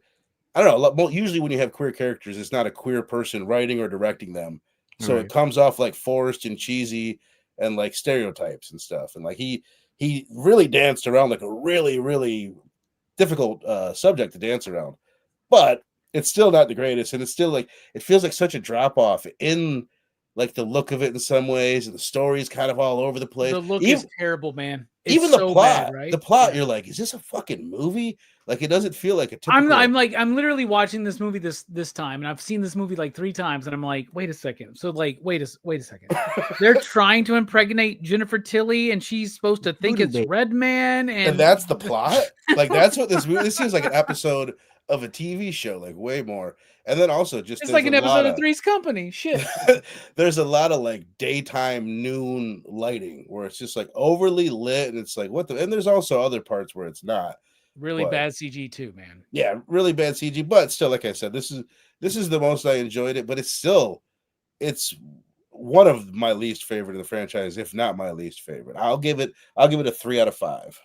All right, 3 out of 5 from me and Verno, and a 4 from Brooks, who seems to really like this fucking franchise, and I love it. By the way, Brooks was never a horror guy, and now he's a horror expert, man. Mhm. And I really Tip my hat. so proud of you, Brooks, man. Like seriously, you are a horror guy. Don't ever say you're not anymore, because you are. You had nice things to say about humanoids from the deep. So like Shivers of the Vampire, you gave it praise. I mean, come on, bro. exactly. All right. I What about you, I Steph? wasn't exposed to horror. I wasn't as interested in it, so I didn't like. Same. But each horror fest, I become more knowledgeable. My horror knowledge kind Well, of grows. met your family and they're a little square, no offense. So there you go. Brooks will not Sure. deny that his dad is super square. Okay. His dad is the square guy in all of these fucking movies. You know what I'm Yeah. saying? What about you, Link? What do you think about Seed of Chucky, man? I think we have a reappreciation in the works here. Oh yeah. After Bride, that's when that's my fall off. Like I was talking to Verndego earlier in the week about this, and I was like, I'm shocked that I have not seen like a Chucky movie in like the last 20 years besides the remake. I don't really count the remake because it's its own thing, but like from that storyline, the last I had seen was Bride of Chucky, and I was kind of disappointed in myself.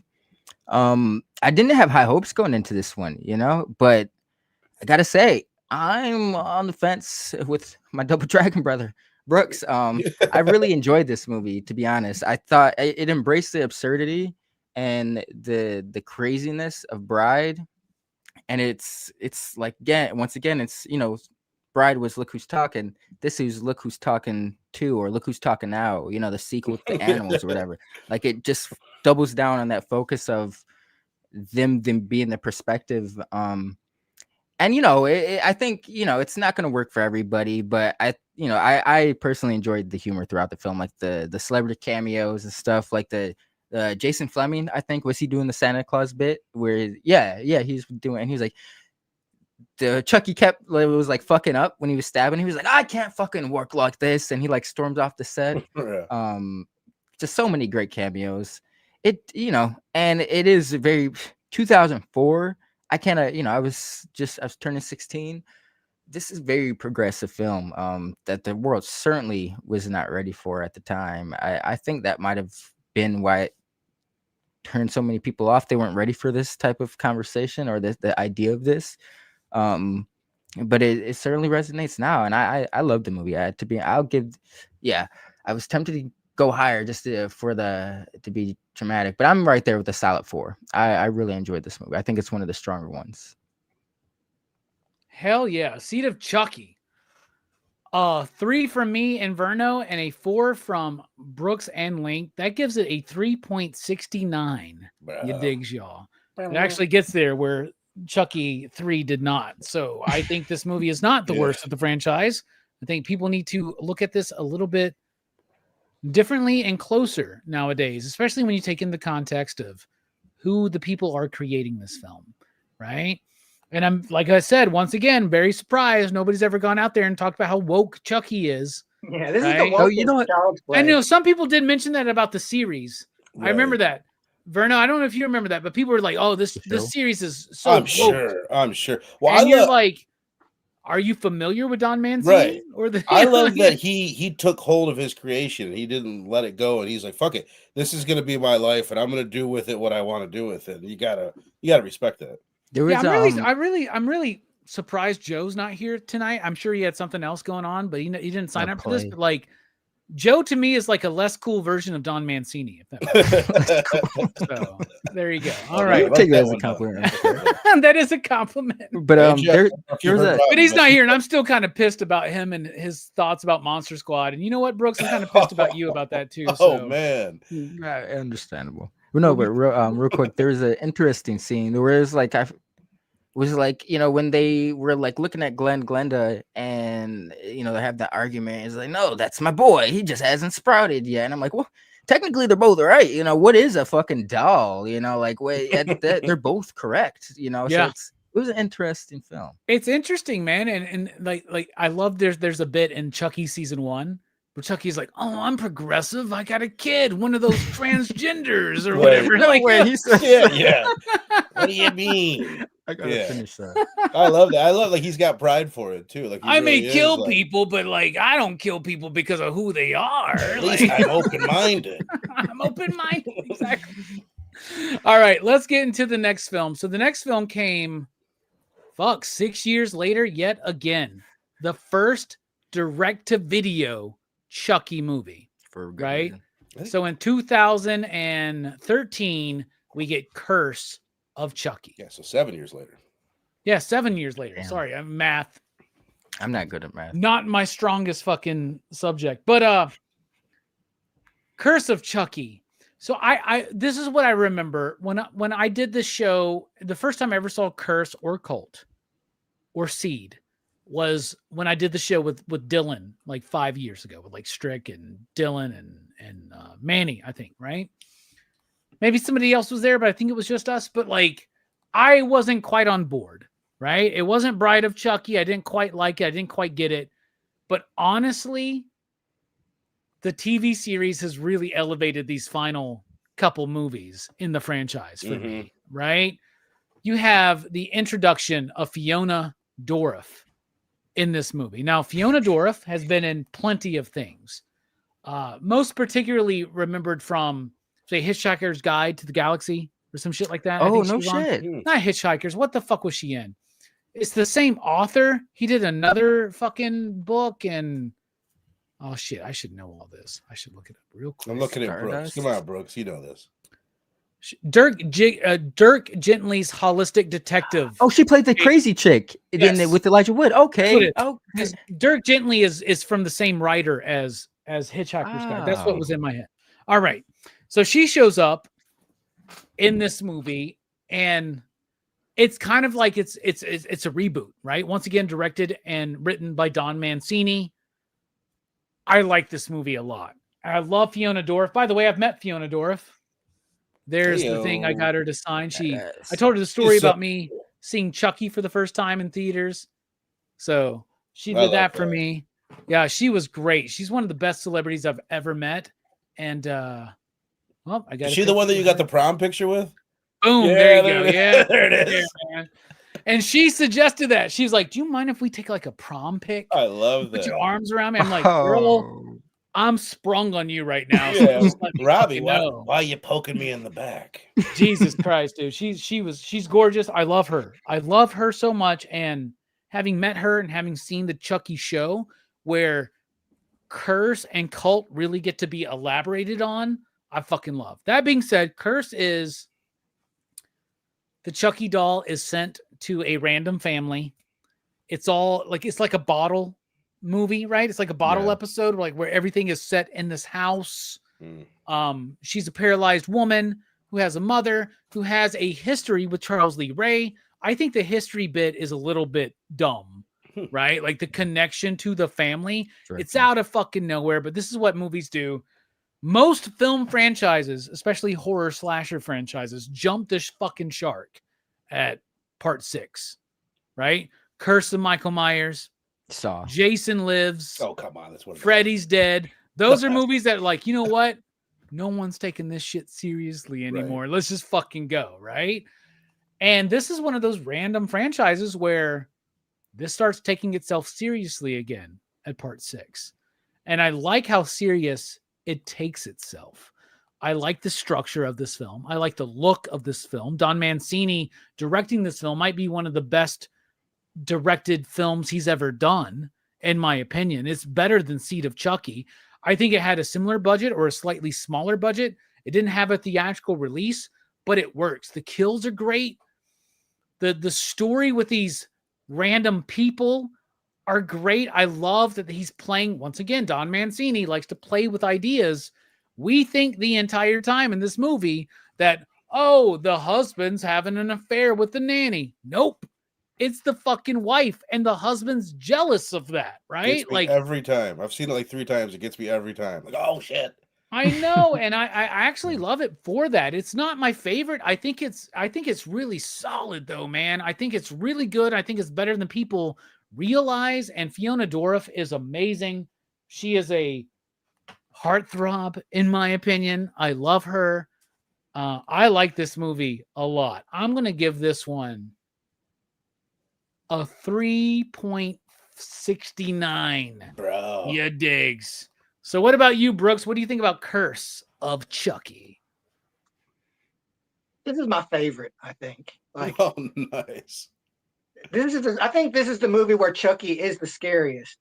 Like, and it's crazy because he's gone on this journey from being like creepy doll to like kind of like tongue-in-cheek horror icon, and now he's going back to being like a menacing kind of killer doll again, and it actually works. And it I think like it's like it builds up to kind of like how the first one did. There's a lot of similarities to the first one in that he lays low a lot in the beginning of the movie, and he's fucking with people. Like I think Chucky in this one, he's more clever than he's been as far as like his movements. Like he doesn't give himself away like he does in like some of the other movies too easily. Like he's sticking to the stealth. And like I think like he looks really good in this one too. Like because they've gone back to the classic good guy doll. He's got like a new skin over his like but his old. I like that his old scarred face was underneath the. It's one of my favorite bits when they pull the makeup away, because I'll be honest with you, man. One of the things I don't like about this movie is the look of Chucky throughout most of it. Before that, Chucky looks the wackest. I'm with you. He looks a little like short and chubby, I guess. Yeah. Something weird about fake, it until but, then. Yeah, but like I used to think it was CG, and then I found out that never did they use CG to animate Chucky, and I was like, wow. "Fuck!" I really thought they did in Curse. and they use little people at least once in almost every film. By the way, something we haven't mentioned. You'll spot it here and there in every single film. You get it. Oh, when they're like person, crawling on the you ground. go for it, man. And Let's go. When they're Bride, swinging for the shovels in Bride, he walks down the steps. I think in this one, it's a little person. In the first one, when he's burnt and he's walking after Andy, that's a little person. Oh, the bird's eye view. You're in this one. You're talking about when he's yeah.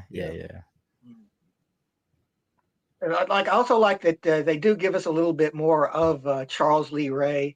We get like, we get to see him actually like a part of his past.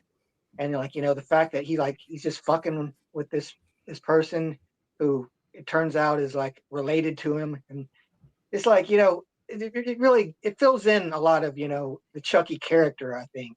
I think this one like gives us the most about, Chucky's character as Charles Lee Ray than any of the other movies.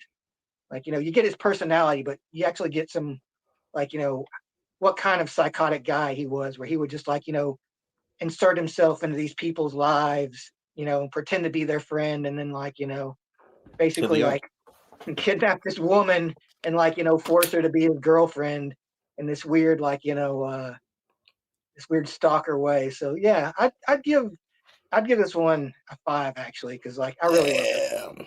I think this is the most Child's Play. I think is the best that Chucky is in the franchise. I think. Holy shit, a fucking 5, dude. That's awesome, man. I love it, dude. I'll tell you one thing I've learned tonight, Brooks.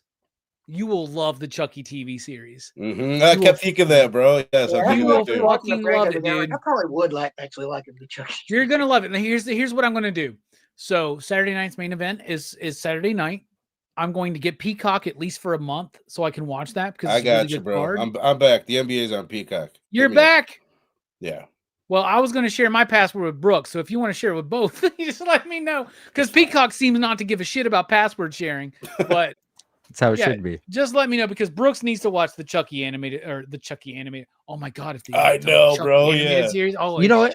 That'd be awesome. I was talking about Verno about this like last week. And I was like, man, I'm going to try to fit the show in. He was like, nah. He's like, yeah, we're only covering the movies. I was like, but I felt like I don't know. I hadn't seen the last 3, but based on the last 2 in particular, I definitely, because I started off watching season 1 of the show, but I watched like 4 or 5 episodes. And because there's so many, contextually, I can see why it wasn't lining up for me because it comes off like a lot of these last couple movies. So I'm definitely eager to jump back into it, though. But what's so crazy is it like has elements of all of it, right? Like even in Curse, like Alex shows up in the post-credit scene. Which, by the way, when I covered this for Dylan's Horror Show, they were talking about that. I was like, wait, what? I missed that. And he's in the post-credits. I didn't watch that. There's a post-credits for this. There's also one for Cult. I watched those both for the first time this rewatch.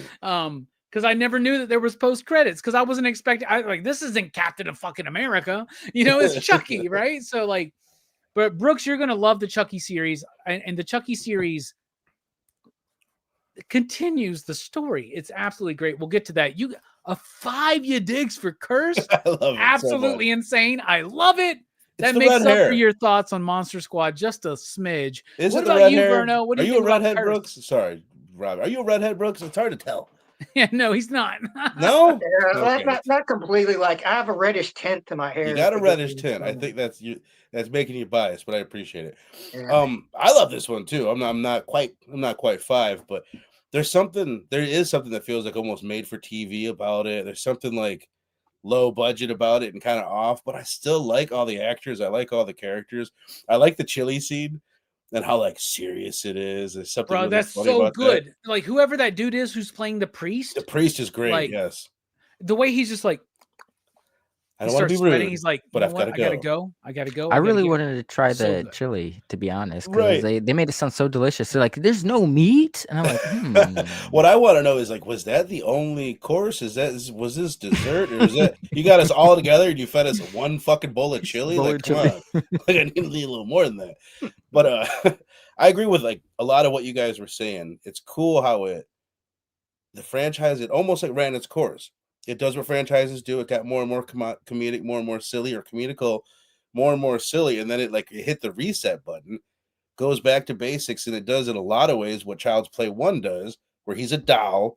A lot of the time, you don't get much Chucky until the end of the movie, but Fiona or Anika is great, which I just tried to trick my wife into letting us name our next child. I was like, "What about Nika?" She's like, "Fuck no, that's from Child's Play. I know what you're doing," but the lesbian bit gets me every time. But the other thing I was going to say is like that they make it scary. They're like, what's the best way to make Chucky scary? Because everyone's like, well, we'll just kick him. If he came at me, I'd kick him and I would run away. He's a doll. He's 2.5 feet tall. But for the final girl to be in a wheelchair is kind of perfect to actually like raise the stakes. and then to put him in an old, dark, scary house with the power out, storms outside, like it's got a different vibe than all the other movies. Like when I think about the movie, I think of like dark. You know what I mean? Like usually you'll think of a color. Child's Play 2 It's got the is like a blue or slasher, yellow. Yeah, you know, like the most slasher vibe. in a totally. way. It's just a classic ass slasher. It's a fun one. It's a good one a that grew on classic me. haunted house movie in a way. Yeah. Right. And Yeah. the ending I adore. There's something about this. Me I too. honestly really like the twist. Even before like the ending, I enjoy the twist. I like at least the fact that he's the one that paralyzed her in the womb. There's something really fucked up about that to me. Like, Yeah. God, you got her even before she was born and made You the never connection had a with- life, Yeah. right? Yeah. The ending is really great. It really ending's great. wins me over big time. But I'll give it a 3.69, bro. I'm right Hell there with yeah. you. That's Same what I as got me. in my notes. Then I'm copying off Robbie, but I'll stick with it. 3.69. Well, you know what show you're on, so that's nice. So like I know I love that ending. I'm glad you mentioned it. Like the idea that like she gets framed for everything and goes into the mental hospital, and the way Right. it sets up the next film. Just And like then the Andy's next mom. film does some setup. And like a lot of these Chucky movies have really strong endings leading into the next bit. And this is one I think of the strongest, not the strongest. I don't think we've gotten to that one And yet. I love that you get Like I love that Tiffany has that trademark move where, what's Tiffany do? Like, well, she slits cops' throats from the back. There's something cool that she just continuously does that over and over. That was a cool franchise. cameo. Like that was a welcome cameo. I'll be honest. That was like a saving grace. I for like me. it because Don is incorporating everything from all of the eras of Chucky. The Yeah. only thing he doesn't do in the movies is go back to Glenn/Glenda. But of course he does that in the TV series, That's which why I got to get to the show. you know what? We should fucking do the TV series. We should. man. I was down, thinking the whole bro. time. Like, after this, I'm telling Link, like, "Hey, bro, let's do the TV." Yeah, we should. Let's fucking go. Verno, I'm down, man. I wish they would bring back Andy's mom somehow. I would love for her to somehow. I Yeah, know she- because they yeah. do mention in one of the movies, they mention that she's still like there, like she gets out of the mental hospital because she never dies. Yeah. Like Right. she gets taken away too, right? But I would have loved to see that. And like Fucking be like a that'd be cool. Sarah Connor. that actress Yeah. cannot be doing much nowadays, right? Right. So like, I don't know, but anyway, solid 5 from Brooks, 3.69 from me and Verno. What do you think about Curse, Link? And you out there in the chat, let us know. This one, I'll be honest. This one was so first watch for Cult Seed and for Seed Cult and Curse. And Curse was a struggle for me, man. I'll be honest. I there's aspects you guys have kind of made me appreciate it more, but the first watch I was kind of like, okay, like I get the homage to like the OG where it's like he's a fucking doll that's setting up the kid and doing all this tricky shit, but it's like we're past that, man. Like where Chucky talks his shit now. He's in your face, like. And this movie is the opposite of what Bride and Seed had kind of established. But I will say, I didn't particularly enjoy this. So this is one of my least favorite ones. I'll be honest, guys. But it's a weird relationship just because like it sets up so much for the next film, and we'll get to that it's like, damn it, it's like you can't have one without the other almost. Right. So is it really that bad? When it's kind of like Kill Bill Volume 1, Volume 2, like one's full of the action, the one's a little bit more slower paced. Yeah, like I said earlier, the saving grace for me really was where I was like, oh shit, okay, they're back on course. It was Jennifer Tilly towards the end. I'll give this one like a 2.5, man. I'll give it a 3. I'll give it a 3 just because it sets up so much of what goes on in the next film.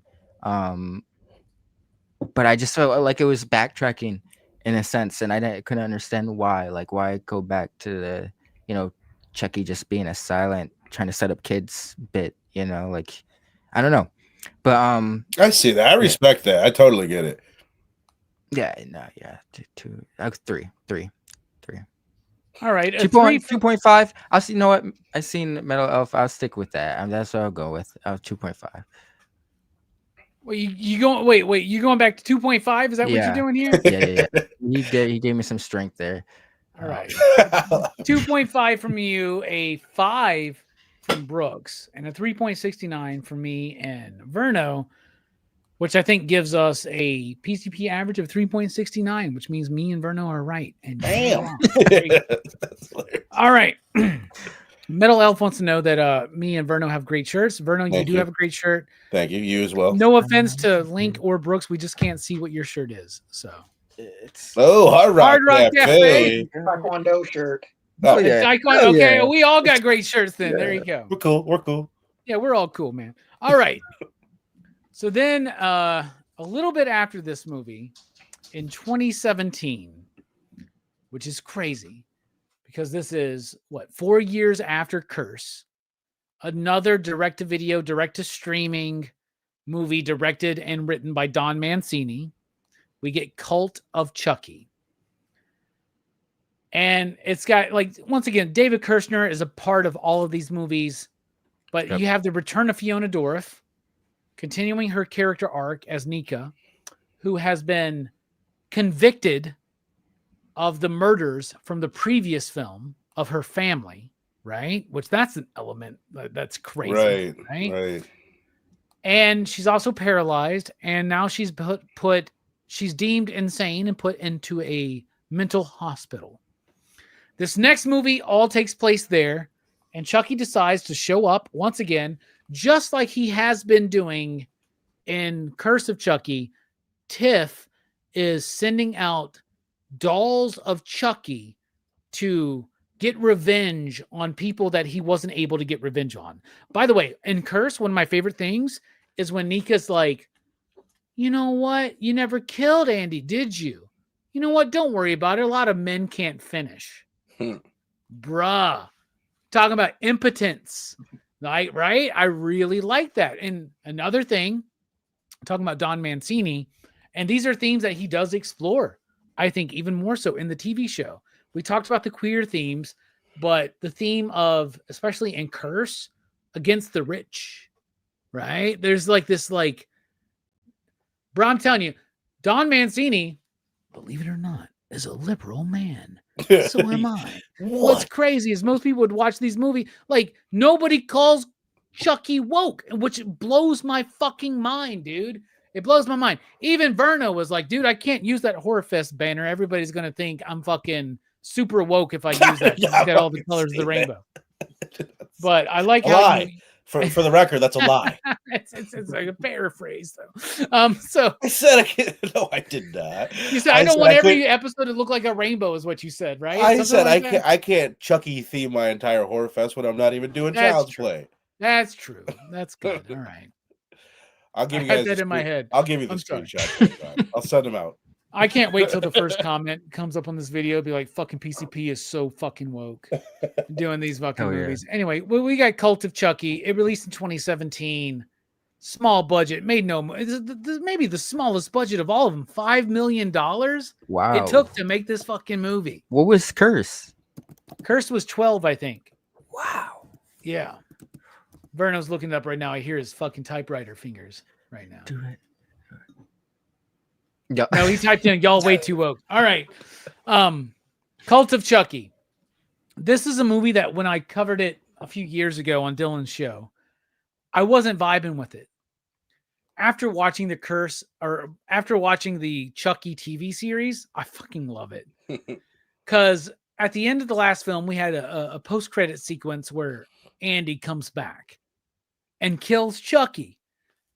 In this movie, we start with that. Andy has Chucky's head, which, by the way, he keeps just as a bedtime companion, I guess, because it's hard to date when you're like a very fucking shell-shocked individual, I guess, right? And so this movie, but here's the thing, the movie doesn't focus on Andy at all. That's the one thing that does bother me about this movie, is that it sets up to promise to focus on him, and there's very little focus. He gets involved in the story, but it doesn't quite work. However, Fiona Dorff, my prom date, in this movie,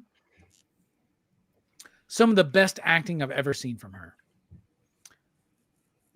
So in this movie, and by the way, my favorite ending of any of the Chucky movies, because Charles Lee Ray, aka Chucky, actually succeeds in putting his soul in another human's body. Mhm. It just happens to be Nika. By the way, a character played by his daughter. I've met her. And in the time I spent in the line getting to meet her, every time somebody would say something to make her laugh, I would look at the people next to me and I'd be like, that sounds just like Chucky. And Brad Dourif has said this in interviews. He's like, and Fiona has admitted this. My laugh is my dad's laugh for Chucky, right? So at the end of the film, I love her performance as Nika with Charles Lee Ray possessing her, right? Mm-hmm. So good. And then in the TV series, when we have flashbacks of Charles Lee Ray, it is Fiona Dourif playing Charles Lee Ray with like prosthetics and shit. It's she kind of fucking keeps her head amazing. down with her hair in her face a lot, but she's doing the voice. I didn't notice it Come for a on, minute. Tiff, let's get out of here. Yeah, it's you know, awesome. it's so It's so good, cool. man. It's so Wow. good. And you see that already in this movie with the way that she's portraying her father's character possessing her character, right? I love that.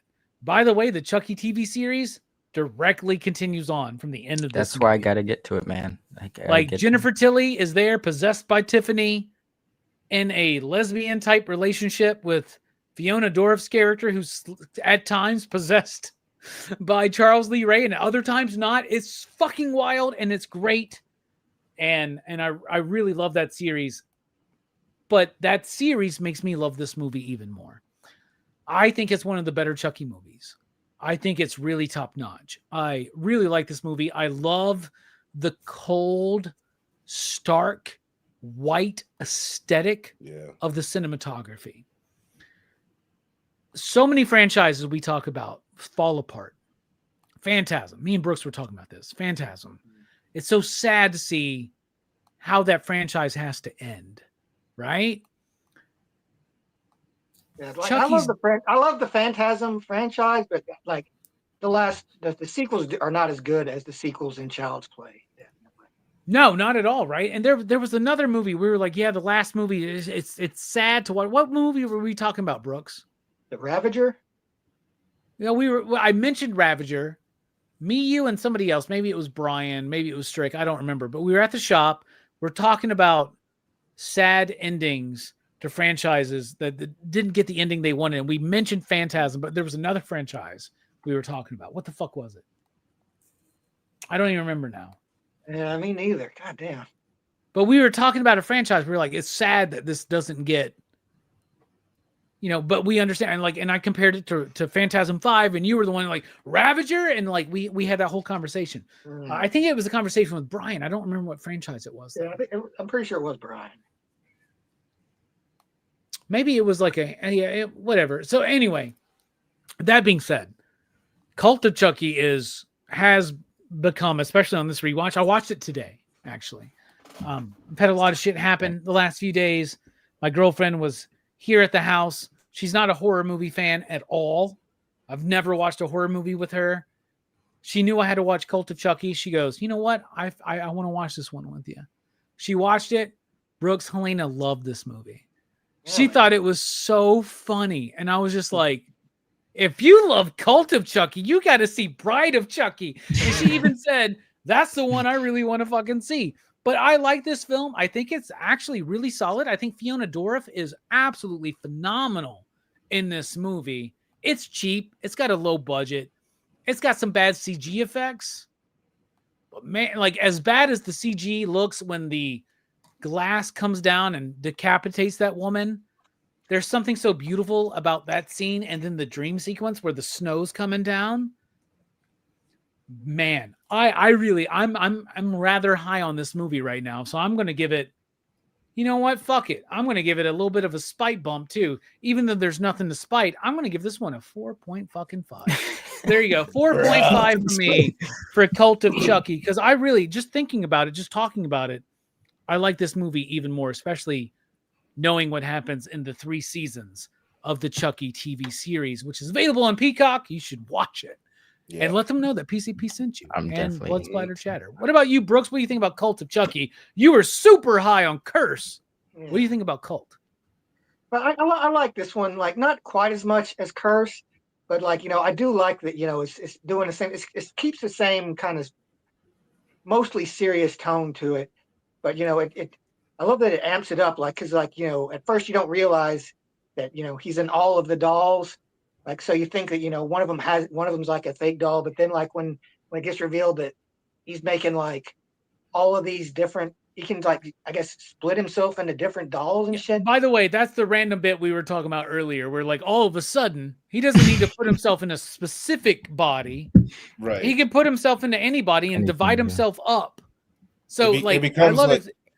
It's like an Cult episode Chucky. of Flash where everyone's a speedster by the end. Exactly. He puts himself into 3 different bodies. But my favorite bit of this movie is when the 3 of them are talking. And Yeah. then Chucky's they're like ripping talking him about alive who should like- get the kill of Andy. And then the Yes. one's like, look at my fucking hair. He's like, you know what? You're Oh, right. we bro." understand. So silly, but you're my. Bro, you're he right, said, what you he say? got He's it. like, Go this is the best moment of my life. And he's like, you've been alive for like 5 minutes. Yeah. ahead. Hey, well, there's been a lot of Chucky impersonations tonight. Link, I think you might have the best one. That was pretty solid. Oh, yeah. Thank you. Brooks, go ahead. I'm sorry. Yeah, I love that they brought Andy back too, and how fucking sad his life is, because he's like a parent. Like I love these. He's having dinner with this woman, and she's obviously like more kind of a lib lady, and she doesn't like the fact that he owns guns, despite the fact that the reason he owns guns is because he knows there's a murder doll that could come after him. I guess the anytime. franchise isn't too woke then. Yeah, Right. yeah. Like it's fun. It's funny that Andy's in a way like Chucky has become his good guy doll again. But just it's his head. I love that he like tricks him into giving him a hit of weed, and then like tries to bite his fingers. Like What's That the gets first you, movie too. where That's a good Chucky jump smokes weed? Is it Bride or Seed? Which one is that? Like, Oh, Bride. definitely Smokes and he did him Bride. right. Bride, Yeah. yeah. Which It's is Bride, great. okay. Like, when he Bride, takes the bag, hell right. He Mhm. puts it. It's I love that. Everyone smoked weed in the '90s. If you didn't have weed in your Yeah. movies in the '90s, you're a loser. We were just, everyone like, smoking smokes weed cigarettes. today, man. You know, Well, like they it's started it in the '90s. I think it's Snoop Dogg. I Even think he made Blade it smoked cool. weed. That is true. Later. Yeah. Speaking of smoking weed, I'll let you continue, Brooks. But yeah, I'd give this one. I'd probably give this one I'll give it a 4.5 too. It's like like I think it's really good. It's like it's really fun, but it still has kind of this. It has a lot of the horror aspects of Curse, but it's a little goofier, but still the idea of like an army of Chuckies is pretty terrifying. Or a Hell cult yeah. even. Yeah, or wokey. I love your enthusiasm for these last 2 movies. You really will love the Chucky series. Trust me, you really will. Hell yeah, 4.5 from Brooks and a 4.5 from me. What about you, Verno? I love the opening, like you said. I love seeing Andy. It's so great that they bring him back again. Like there's like a family feel to these movies, like with the returning cast and all that. You can see the love that Mancini has for the cast. Normally, I really enjoy this one. If you would have asked me before, I would have said I definitely like this one more than Curse. But maybe it was just the Chucky fatigue. This is the last one that I watched, and I was a little bit. I don't know. I wasn't that into it on this watch, but typically I do like it. Love Nika in the movie. I think she's great. I love when she becomes Chucky, like we said. Like she's great at that. The guy earlier, Multiple Malcolm, is that how you guys understand it? That he is at one point possessed by Chucky. That's what I thought. And his. And then he's faking it later on because he's doing the Multiple Malcolm shit. He calls him a poser and everything. But then at one point he says something like, "It was nice being in you" or some shit. He was in him for a short time. Like because maybe he had because I'm assuming he had multiple personality disorder, right? Like I'm assuming like maybe they're insinuating like that clashes with Chucky put himself in there, and then it like when he shifts personalities, it's like a Legion type situation. Like totally. I thought it was cool, but I actually never thought about it like that. Like I thought he was faking the whole time. So like that's actually rather brilliant. I feel it. They say 4.69. Can I change? There's two places though where it's like I wish we would have got. They could have taken advantage of two things. One, putting him in that body and having him be a little bit cooler in that body originally, like having an actor that could really, other than his daughter. But the other thing is, this is one of the few slashers that we get in the snow. Everybody wants to see Jason in the snow. I don't think we've ever got Michael in the snow. We had a blizzard here on Halloween a couple of years ago. I'm in Illinois. You can do it. You can put Michael in the fucking snow. But I wish there was a good kill outside, snow drenched in blood with Chucky. Like, they really missed that opportunity in this movie. I like that they do like kind of like a nod to the lover's bed kill in Bride of Chucky with the champagne bottle, the glass falling down. They kind of redo that. But I don't know, for some reason I just wasn't as into it this one. But I'm just gonna go middle of the road. I'll give it a 3.5 because I do typically enjoy it, but not so much on this particular rewatch. You know what? I like what you said, and in fact, you kind of brought me back down to a 4.5. I'll go back to my original 4.5. There we go. What about you, Link? What do you think about Cult of Chucky? So yeah, this one I did not have high hopes going in based off of my viewing experience of Curse, but I rather, this is probably my second favorite one, to be honest. Nice. I think it was able to find that balance that Curse that I didn't think Curse really had, where I was like, why are you going back to these tropes that it's like Chucky's a shit talker, he works in a different way now. They were able to incorporate him like kind of being a silent killer with it for more or less in Curse and implement that in this movie, but it didn't seem like jarring, where it's like, okay, when is Chucky gonna start doing his Chucky shit, you know?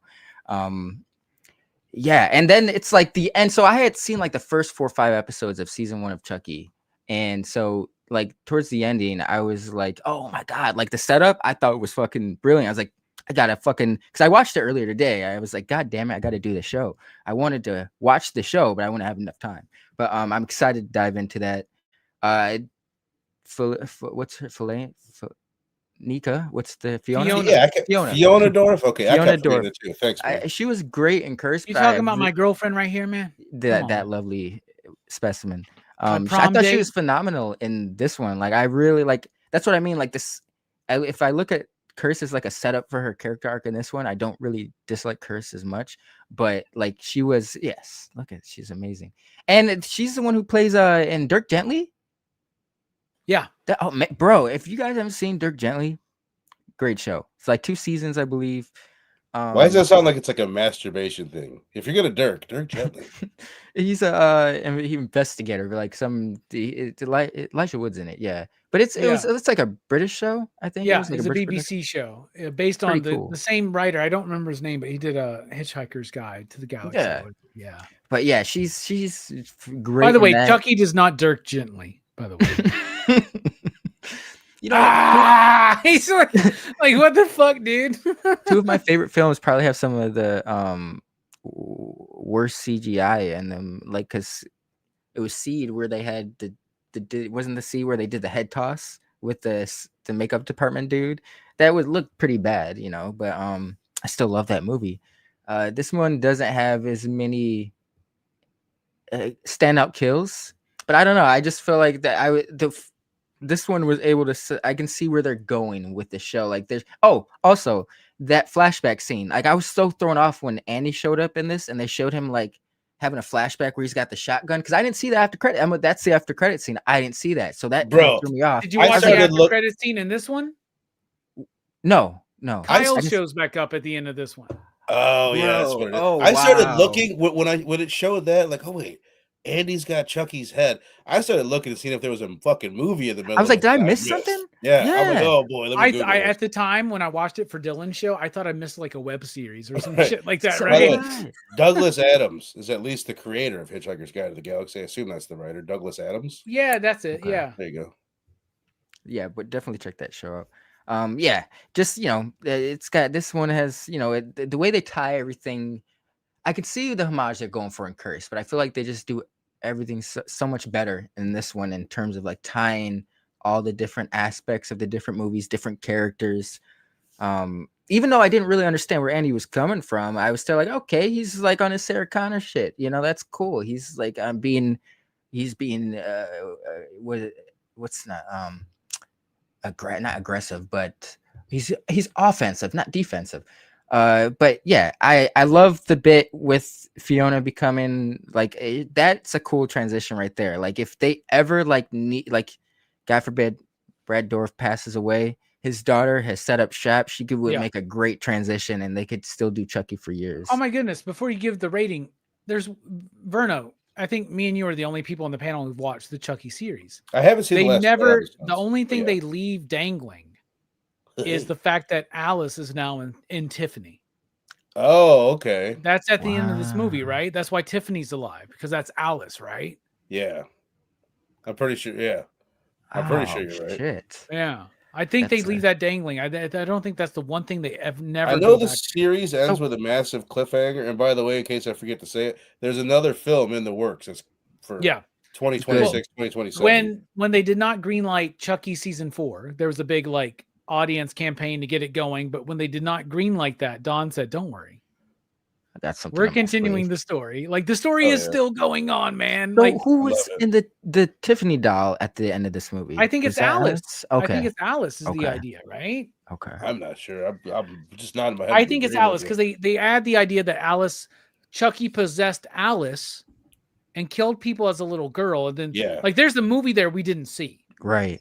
There's a story there. That's what I'm saying, dude, bro. How about that? How about that, like intermediate, like a Rogue One movie of that? I would like to see. That'd be kind of cool, yeah. With another little kid, but it's a girl this time. Hell yeah. Or a comic book series. Yo, yeah. This one, I just had a great time with it. I love the head stomp scene. Yeah, this one's for Nika. Fucking. That might be the goriest fucking scene. By the way, that same actor who played that fucking doctor is the guy who plays like a couple of people in the Chucky TV series. That's great. Oh shit. Yeah. He's on his Devon Sawa. I don't know whether to kill him or take notes. Devon Sawa play from Final Destination fame. Yeah, he's a different character in every season. Some of the seasons, 2 characters. Yeah, 4 characters I think he's played in the series, including the President of the United States of America.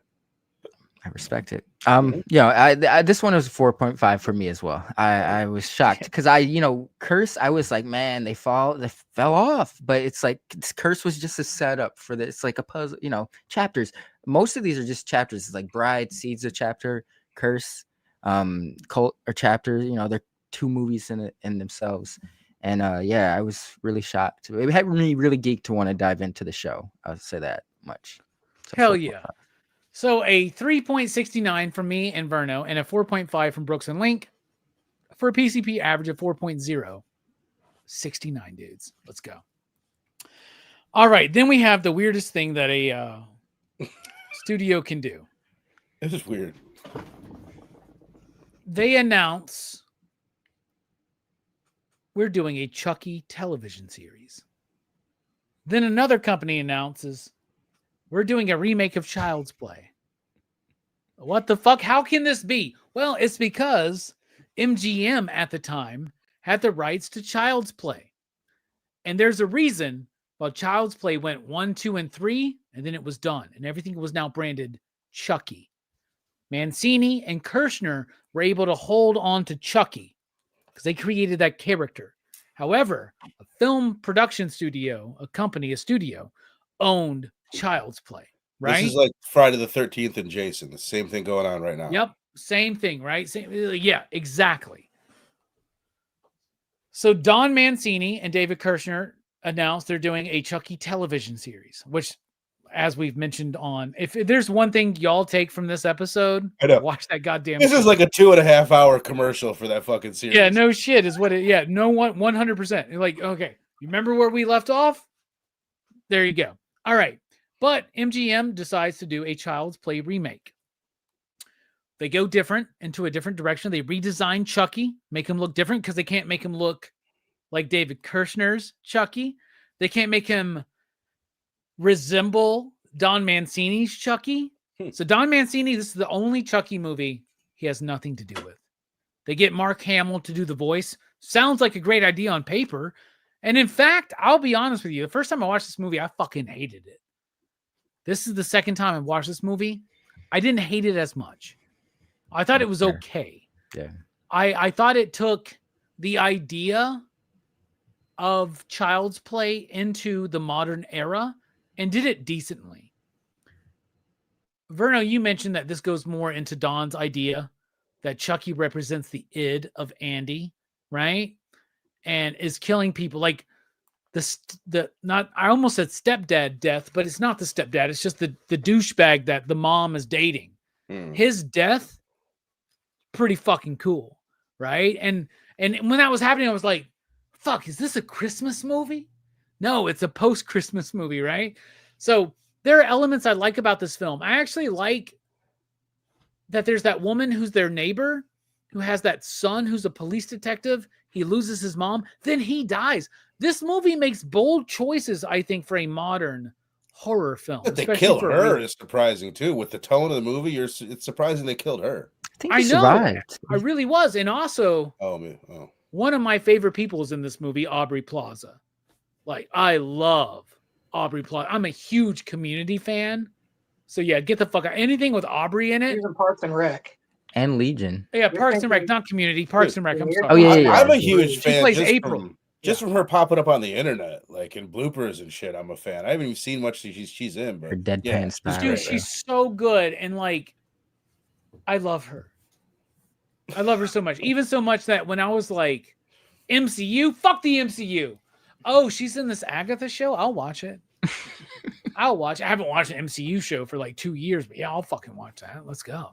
The movie's not as bad as I initially thought it would be, but it's the weakest to me of all of these movies. I'm going to give it a 2.5 is what I'll give it. It's got some decent ideas.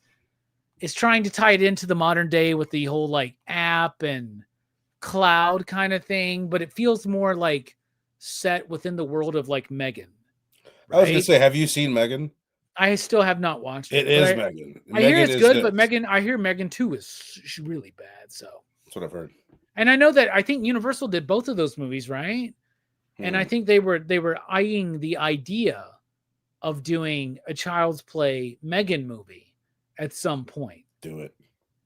And if you do it, do the Don Mancini Chucky, because this is not the Chucky. This Chucky is, I like the movie for what it is, but if I compare it to any of these movies, this movie blows. Yeah. But it does have elements I like, 2.5. And the music is good, I would say. I also like that the theme is kept throughout these movies. I think the scores are pretty good. Brooks, what do you think about the Child's Play remake from 2019? Which was competing with the TV show.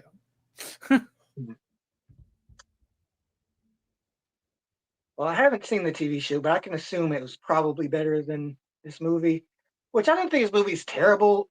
Like, it is its own thing, but it reminds me more of that movie Deadly Friend from back in the day, where the dude who builds a robot and the Wes Craven film. Yeah, man. Yeah, goes evil and he explodes that lady's head with a basketball. Well, no, he was possessing the girl when he did that, I guess. Yeah, Deadly Friend. That's such a good movie, man. Underrated Wes Craven. Weird ass movie, man. Like weird, totally. What year-ish? What decade? The 80s, man. So good though, man. What's her name from Supergirl? Right? It's the same actress, or is it like something like that? I mean, maybe not Supergirl. Maybe the same actress from Buffy. The movie's great. The movie's great.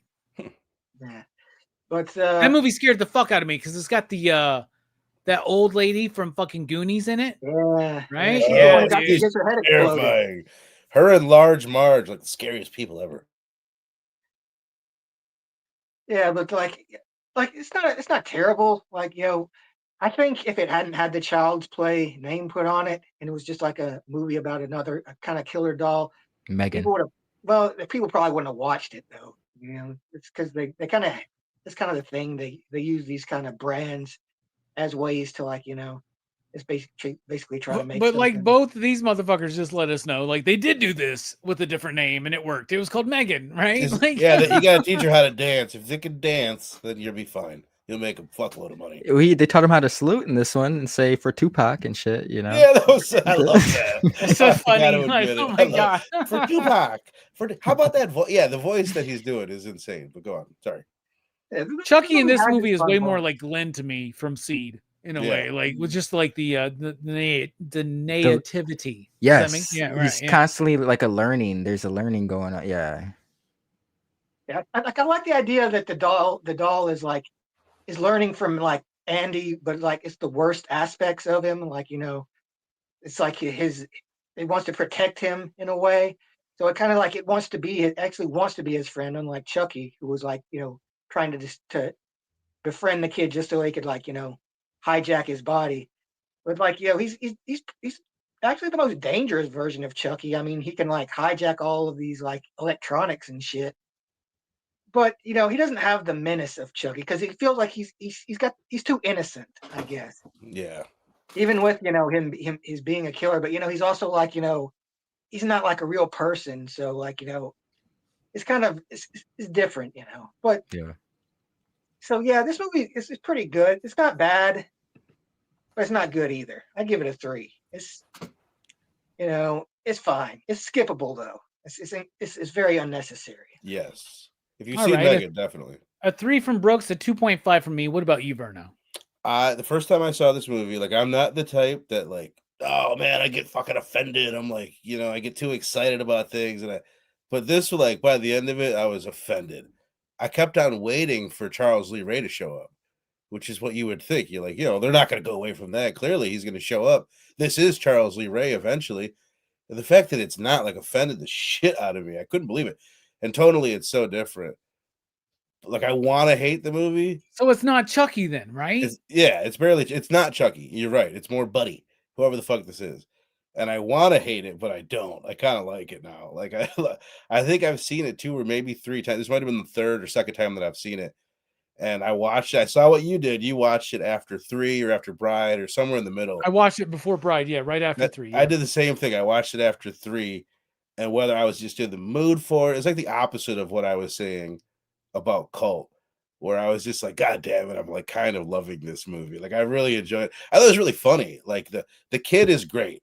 Like no matter what, like the idea, like he is really, really good as a child actor in the role of Andy. Aubrey Plaza is great. Even his friends, not that they're great, but we get some nice comedic stuff with the friends. I kind of love and I kind of hate the bit with the mom's boyfriend's head. And I'm going to give this gift to the neighbor lady and all that. There's something so awkward about they that. just hold on to it for too long, right? Yeah. Hopefully it doesn't start smelling and shit, Yeah, it's so stupid, but whatever. I end up kind of liking it. And the one kill, I think it's like the guy that works in the basement and he's like dangling over that buzzsaw. Oh my god, that's like terrifying actually. Yeah. It really is. Like that's cringe inducing. That's super fucking freaky. And by the end of it, I like it. I'm going to give it a 3.5, man, a 3.5, which I think puts it ahead of Seed, which makes it not my least favorite. I think it makes Seed my least favorite in the franchise still, even though I enjoyed it. Hell yeah. 3.5 from you, 2.5 from me. Brooks, what'd you give it? A 3? Yeah. So far, you're right, but it all depends on what Link thinks. Link, what do you think about Child's Play the remake? Oh, a lot of pressure. This is an interesting one for me. I despised this when I first saw it. I saw it when it first came out in theaters. I was not surprised. This was during my heavy movie theater days. If it's a new movie, it's got some buzz, I was going to see it. I did not enjoy this one. I love Aubrey de Plaza. I couldn't take her seriously as a mother figure. I was like, it makes sense why her son's sitting out in the city in the middle of the night on a sidewalk. It's like, what? Like, no one. Right. I live in the city. I didn't even fucking do that shit. Like, I don't know. She she doesn't have the mother. I love her, but she doesn't seem like have that maternal instinct to me. The kid aspect, I thought they were trying to ape too much off of like Stranger Things and it, because these it had just come out like the year before this or 2 years. Yep. And the kids never did quite develop the rapport that they're aiming for. It's like they just kind of, and I guess it kind of ties into, Jelani made a good point on Monster Squad early in the week, whereas I can't hold it against this movie too much because there is an aspect where it's like kids, you don't need any ulterior motive. Kids just kind of like, I witnessed it with my son over the weekend where it's like kids will see each other out in the wild and just kind of wave at each other. And that's all it takes, like you got a cool costume on. It's hi. And kids will start talking to each other. So I guess they are going for it. I guess that's something we lose as adults. There's something that I was like, they don't seem like they earned it, but sometimes it's that easy for young people to just kind of, totally. It's insane. So it's also very easy for those of us on YouTube, adults on YouTube. Like we're like, You like Zombie? We're best friends now. We're good. So this rewatch, I didn't hate this on the rewatch, but I think you guys said it best. Robbie, you said it earlier. Like, if you're stacking it against any of the other Chuckies, it's gonna pale in comparison. But if you like show it to someone as its own thing, maybe they haven't seen the other Chucky movies, I think it's gonna fare a little bit better. There is a cool idea there. Essentially Universal was like, we got a cool idea here, like, we just didn't implement it right. That's why we got Megan, because it's the same. Inferno, it took for you to say that. I was like, shit, Megan in this movie, same fucking plot, same plot. But yeah, it's Mark Hamill does what he can, but Mark Hamill is legendary, but he's never. Brooks, you made a good point about him not being an actual human. I think that's where it's like, even though it's Mark Hamill, I can't really jive with it. He Maybe only there's does something. the laugh like once. Yeah, and that's kind of like the tragedy. Like that was the part you're waiting for, really. Right. And it's because Brad Dourif is Chucky, and Chucky is not in this movie, man. Exactly. Right? Yeah. And therein lies the problem. I'm feeling it too personally for me, but I feel like this is probably critically like a 3 if people don't have like the fan bias going on and haven't seen the other movies. Like, it's competent, it's solid, but it doesn't stack up to the other Chucky movies. So Horrorfest bump, I'll give it a 3, but critically it's a 2 for me. All right, a 3 from you, a 3 from Brooks, 2.5 from me, and Verno a 3.5. 3.5, baby. That means Steph and Brooks are right. It's a 3.0. Double dragons. Yeah, the double dragon bros strike again. Fucking double dragon. Jesus Christ. I remember going to my buddy's video shop and like, do you have double dragon? He's like, no. No, fuck you for asking. That? Yeah. This motherfucker's got 25,000 movies, but he ain't got double dragon. So what does that tell you? But first request I've ever had. I can't. We should revisit Double Dragon one day. I think it's gonna be fine. So that's a PCP average of 3. You digs. That's it. That's all 8 films. So let's go through the ratings again. The average PCP rating. Child's Play gets a 4. Child's Play 2 gets a 4.369. Child's Play 3 gets a 3.268. The only one not to hit. Okay. The whole number or the 69. Part 4 gets a 4.869. Part 5, Seed of Chucky, gets a 3.69. Also, Curse gets a 3.69. Seed winds up getting a 4.069. And the remake gets a 3, meaning that our least favorite collectively is the remake. Our most favorite is Bride of Chucky. Same. But what's crazy is the rating goes this way. We think the best is Bride of Chucky, then Child's Play 2, then makes sense. Cult of Chucky, then the original Child's Play, then Seed and Curse are right there, and then Child's Play 3, and then the remake. That's how we rate. I like it. Yeah, Seeds should be a little higher, but I think that's very. That's a solid rating. I think. Yeah, they both have the same rating. Like, I would put Curse over Seed, but at the same time, on another day, I'd put Seed over Curse. So I think that's really solid, man. They both have things I love and don't like. Like, Curse to me is the worst looking Chucky at times. Yeah, and Seed is it's so stupid. Kind of the same thing we're saying about Child's Play until the end of Curse.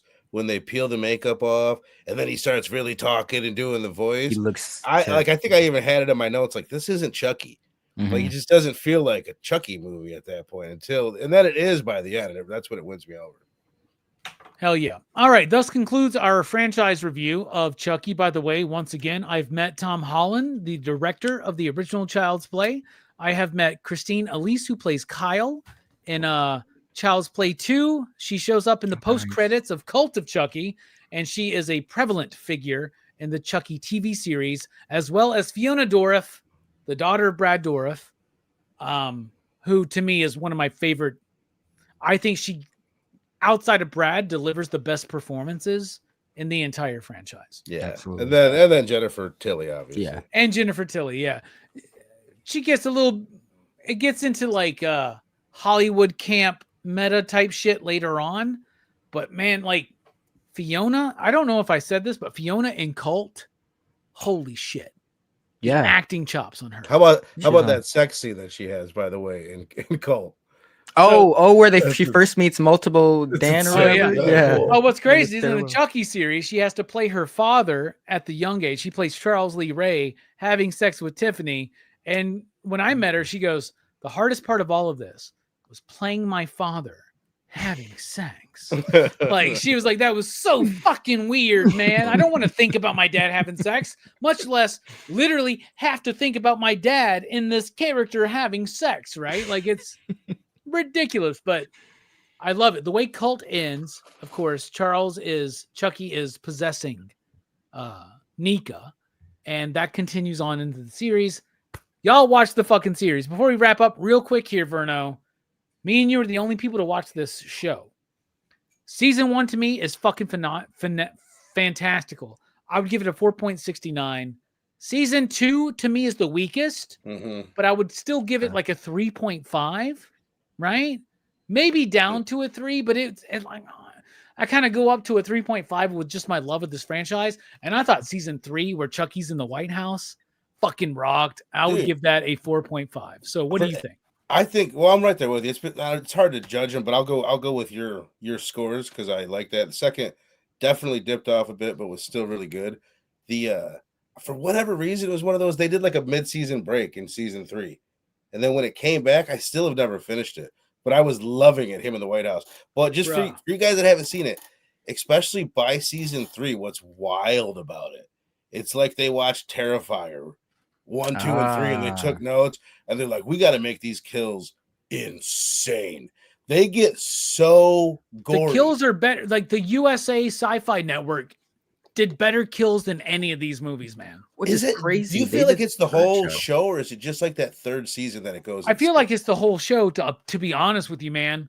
So like season 1 is about it, like a new kid discovering Chucky, but they developed this whole like new characters, this whole new like group of characters, right? It's led by kids. Like kids are the main stars of the show, but they do a great job. And season and so when I met Christina Elise, I was like, this is when season 1 had just like come out, right?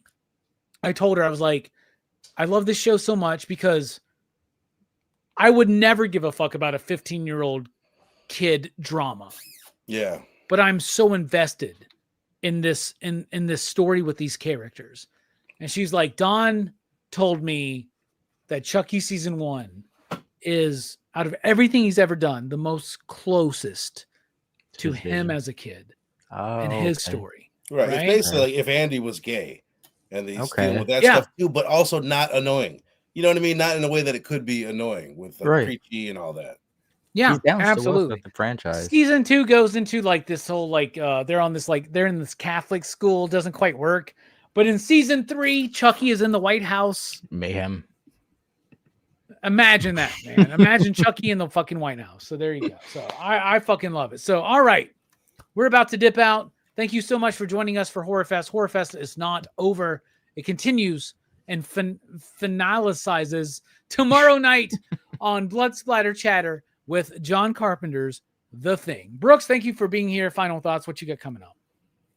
All right, nothing much. I don't have like a new Go Figure reviews video this week, at least not yet. I don't know if he's planning to do something tomorrow, but you can check out Go Figure reviews. I do it with Jelani. That's the old 2-pack, of course. That was one of the last videos we did. Omega Red and War Machine, and he did the X-Men '97 wave. You tell me he did an X-Men action figure video without you, Brooks? Yeah, he did. Yeah, fuck Delaney, man. Fuck him. He doesn't appreciate me enough, I guess. But but I gotta go. I've got to use a voodoo curse to put myself into this Knuckles doll. Good choice. Good so choice. I can go out and wreak some havoc before Halloween. I gotta find a Sonic doll now.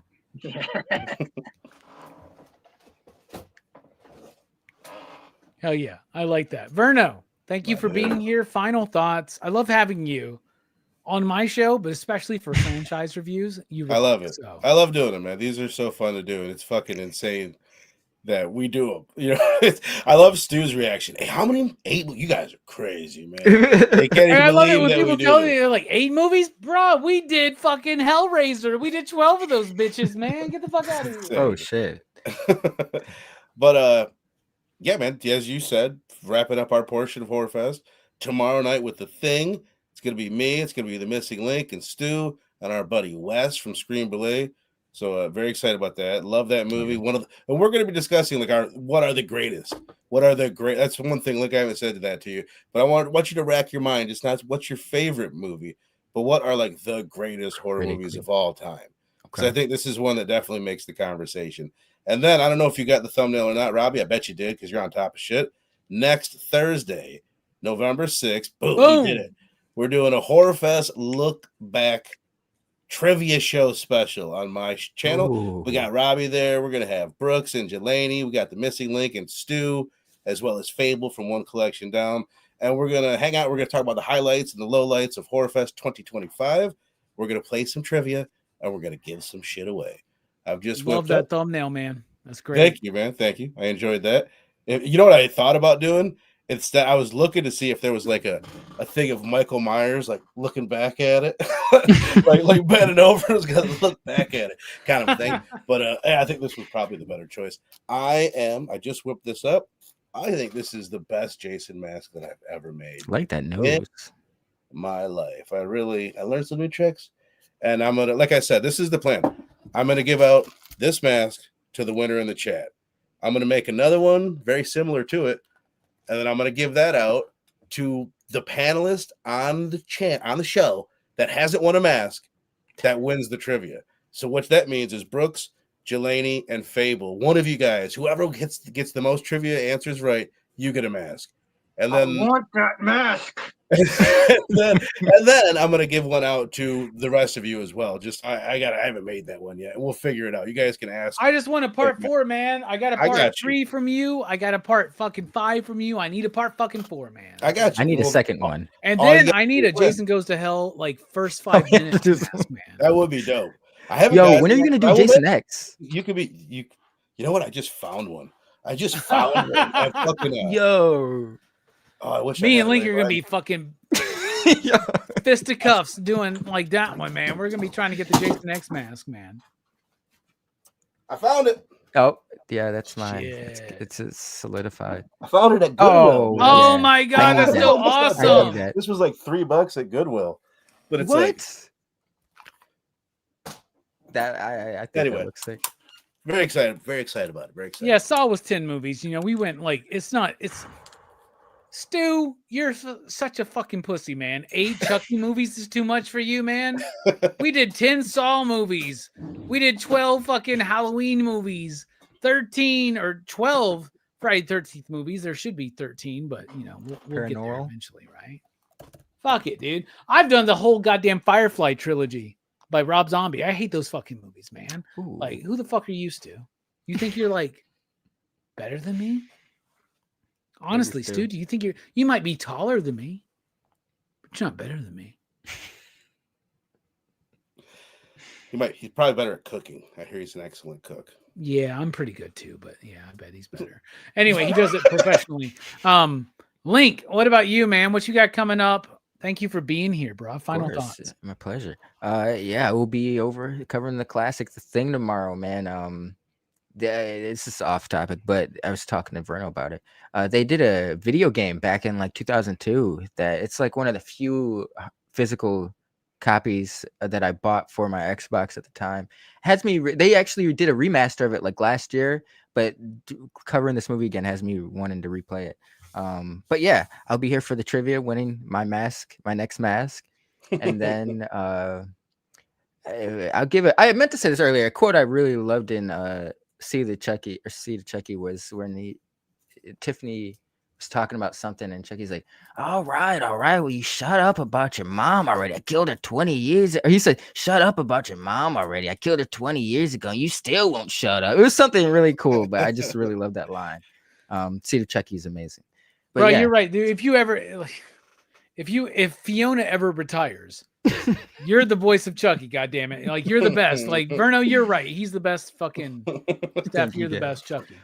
Great Horror Fest, though. This has been a great one. Hell yeah. Hell yeah. Hell yeah. I cannot wait until we do the post show, basically. Right? November 6th, I believe, is the date. Very excited for that. But tomorrow night, The Thing. It's John Carpenter's The Thing. Because there are 3 movies called The Thing. But they're talking about John Carpenter's The Thing. Amazing movie. Rob Bottin. Special effects. Right before that show, we'll be here for the best comics of October for the monthly comic book review. It'll be me, Stu, Nick, Eric, and Jim Ment. Very excited for that show. And next week, we're off PCP Movie Night because we've done a lot of work for you guys for Horrorfest. Okay? So we are taking a well-deserved week off. And then we are going into Brooks November. Brooks is so excited for this. Let me tell you what we're doing starting November 10th and every Monday night throughout November. We're covering the Lord of the Rings trilogy, the extended cuts. So the first up, of course, is Fellowship of the Ring. The week after, The Two Towers. The week after that, The Return of the King. All extended cuts, all the same people on every show. Me, Jelani, Brooks, Steph, and Fable, and Joe Corallo. We're going to be rocking it fucking down, dude. Like, talking about these movies, man. We did Back to the Future trilogy this way. We did the Godfather trilogy. I don't know about y'all, but I've been waiting to watch these movies again for a long fucking time. It's been a long time since I've watched them. I'm real excited to give them a... Super excited. You know, Verno had the opportunity, and he's like, you know what? Horrorfest was crazy. I'll give it up to Joe Corallo. So, my real thinking is like, I'm a fan, but I know that there's super fans of this out there. So I wanted to. Well, you just didn't want to piss off Brooks, man. You didn't want to piss off Brooks, and I understand that because I'm going to piss off Brooks when I tell him how much the ending of Return of the King fucking sucks. Anyway, we're ready to get into that. So tomorrow night, The Thing by John Carpenter. Also, right before that, the best comics of the month, the monthly comic book review here on PCP Movie Night. And then, of course, we got the trivia and giveaway special on Horrorfest, on Blood Splatter Chatter, our look back, our post show, whatever you want to call it. And then 2 weeks, Lord of the Rings, all 3 movies extended. Very, very excited for that. Oh, yeah. We got a great Christmas lineup too. We'll be revealing that very soon to the public. I love you guys. Fuck, another Horrorfest come and gone. I'm so sad. Verno. I can't believe it. Steph, thank you for doing one more show, but fuck. It's over. Why can't this be year round? Actually, it is year round on Blood Splatter Chatter, so go sub up there. As well as Dylan's Horror Show. As well as DHS. But we love you, and get ready for Sci-Fi Fest coming February 2025. Get ready. All right, we're dipping out. We love you guys, and my final thoughts. What's a good Chucky quote? Like, Fuck I wanted to you. I wanted to do the and. Do you know what? That was the one I was gonna fucking do. Gotta think for the 6-year-old boy. But I'll go back to the paraphrase of the one that scared me when I was a fucking 7-year-old. You stupid fucking bitch! You goddamn like I'll kill you, you fucking cunt. Whatever the fuck he says, it's great and it's awesome. It scared the shit out of me. But yeah, honestly, Verno's right. Fuck you. I'm progressive. I got a kid. He's one of them transgenders. Watch the Chucky TV show.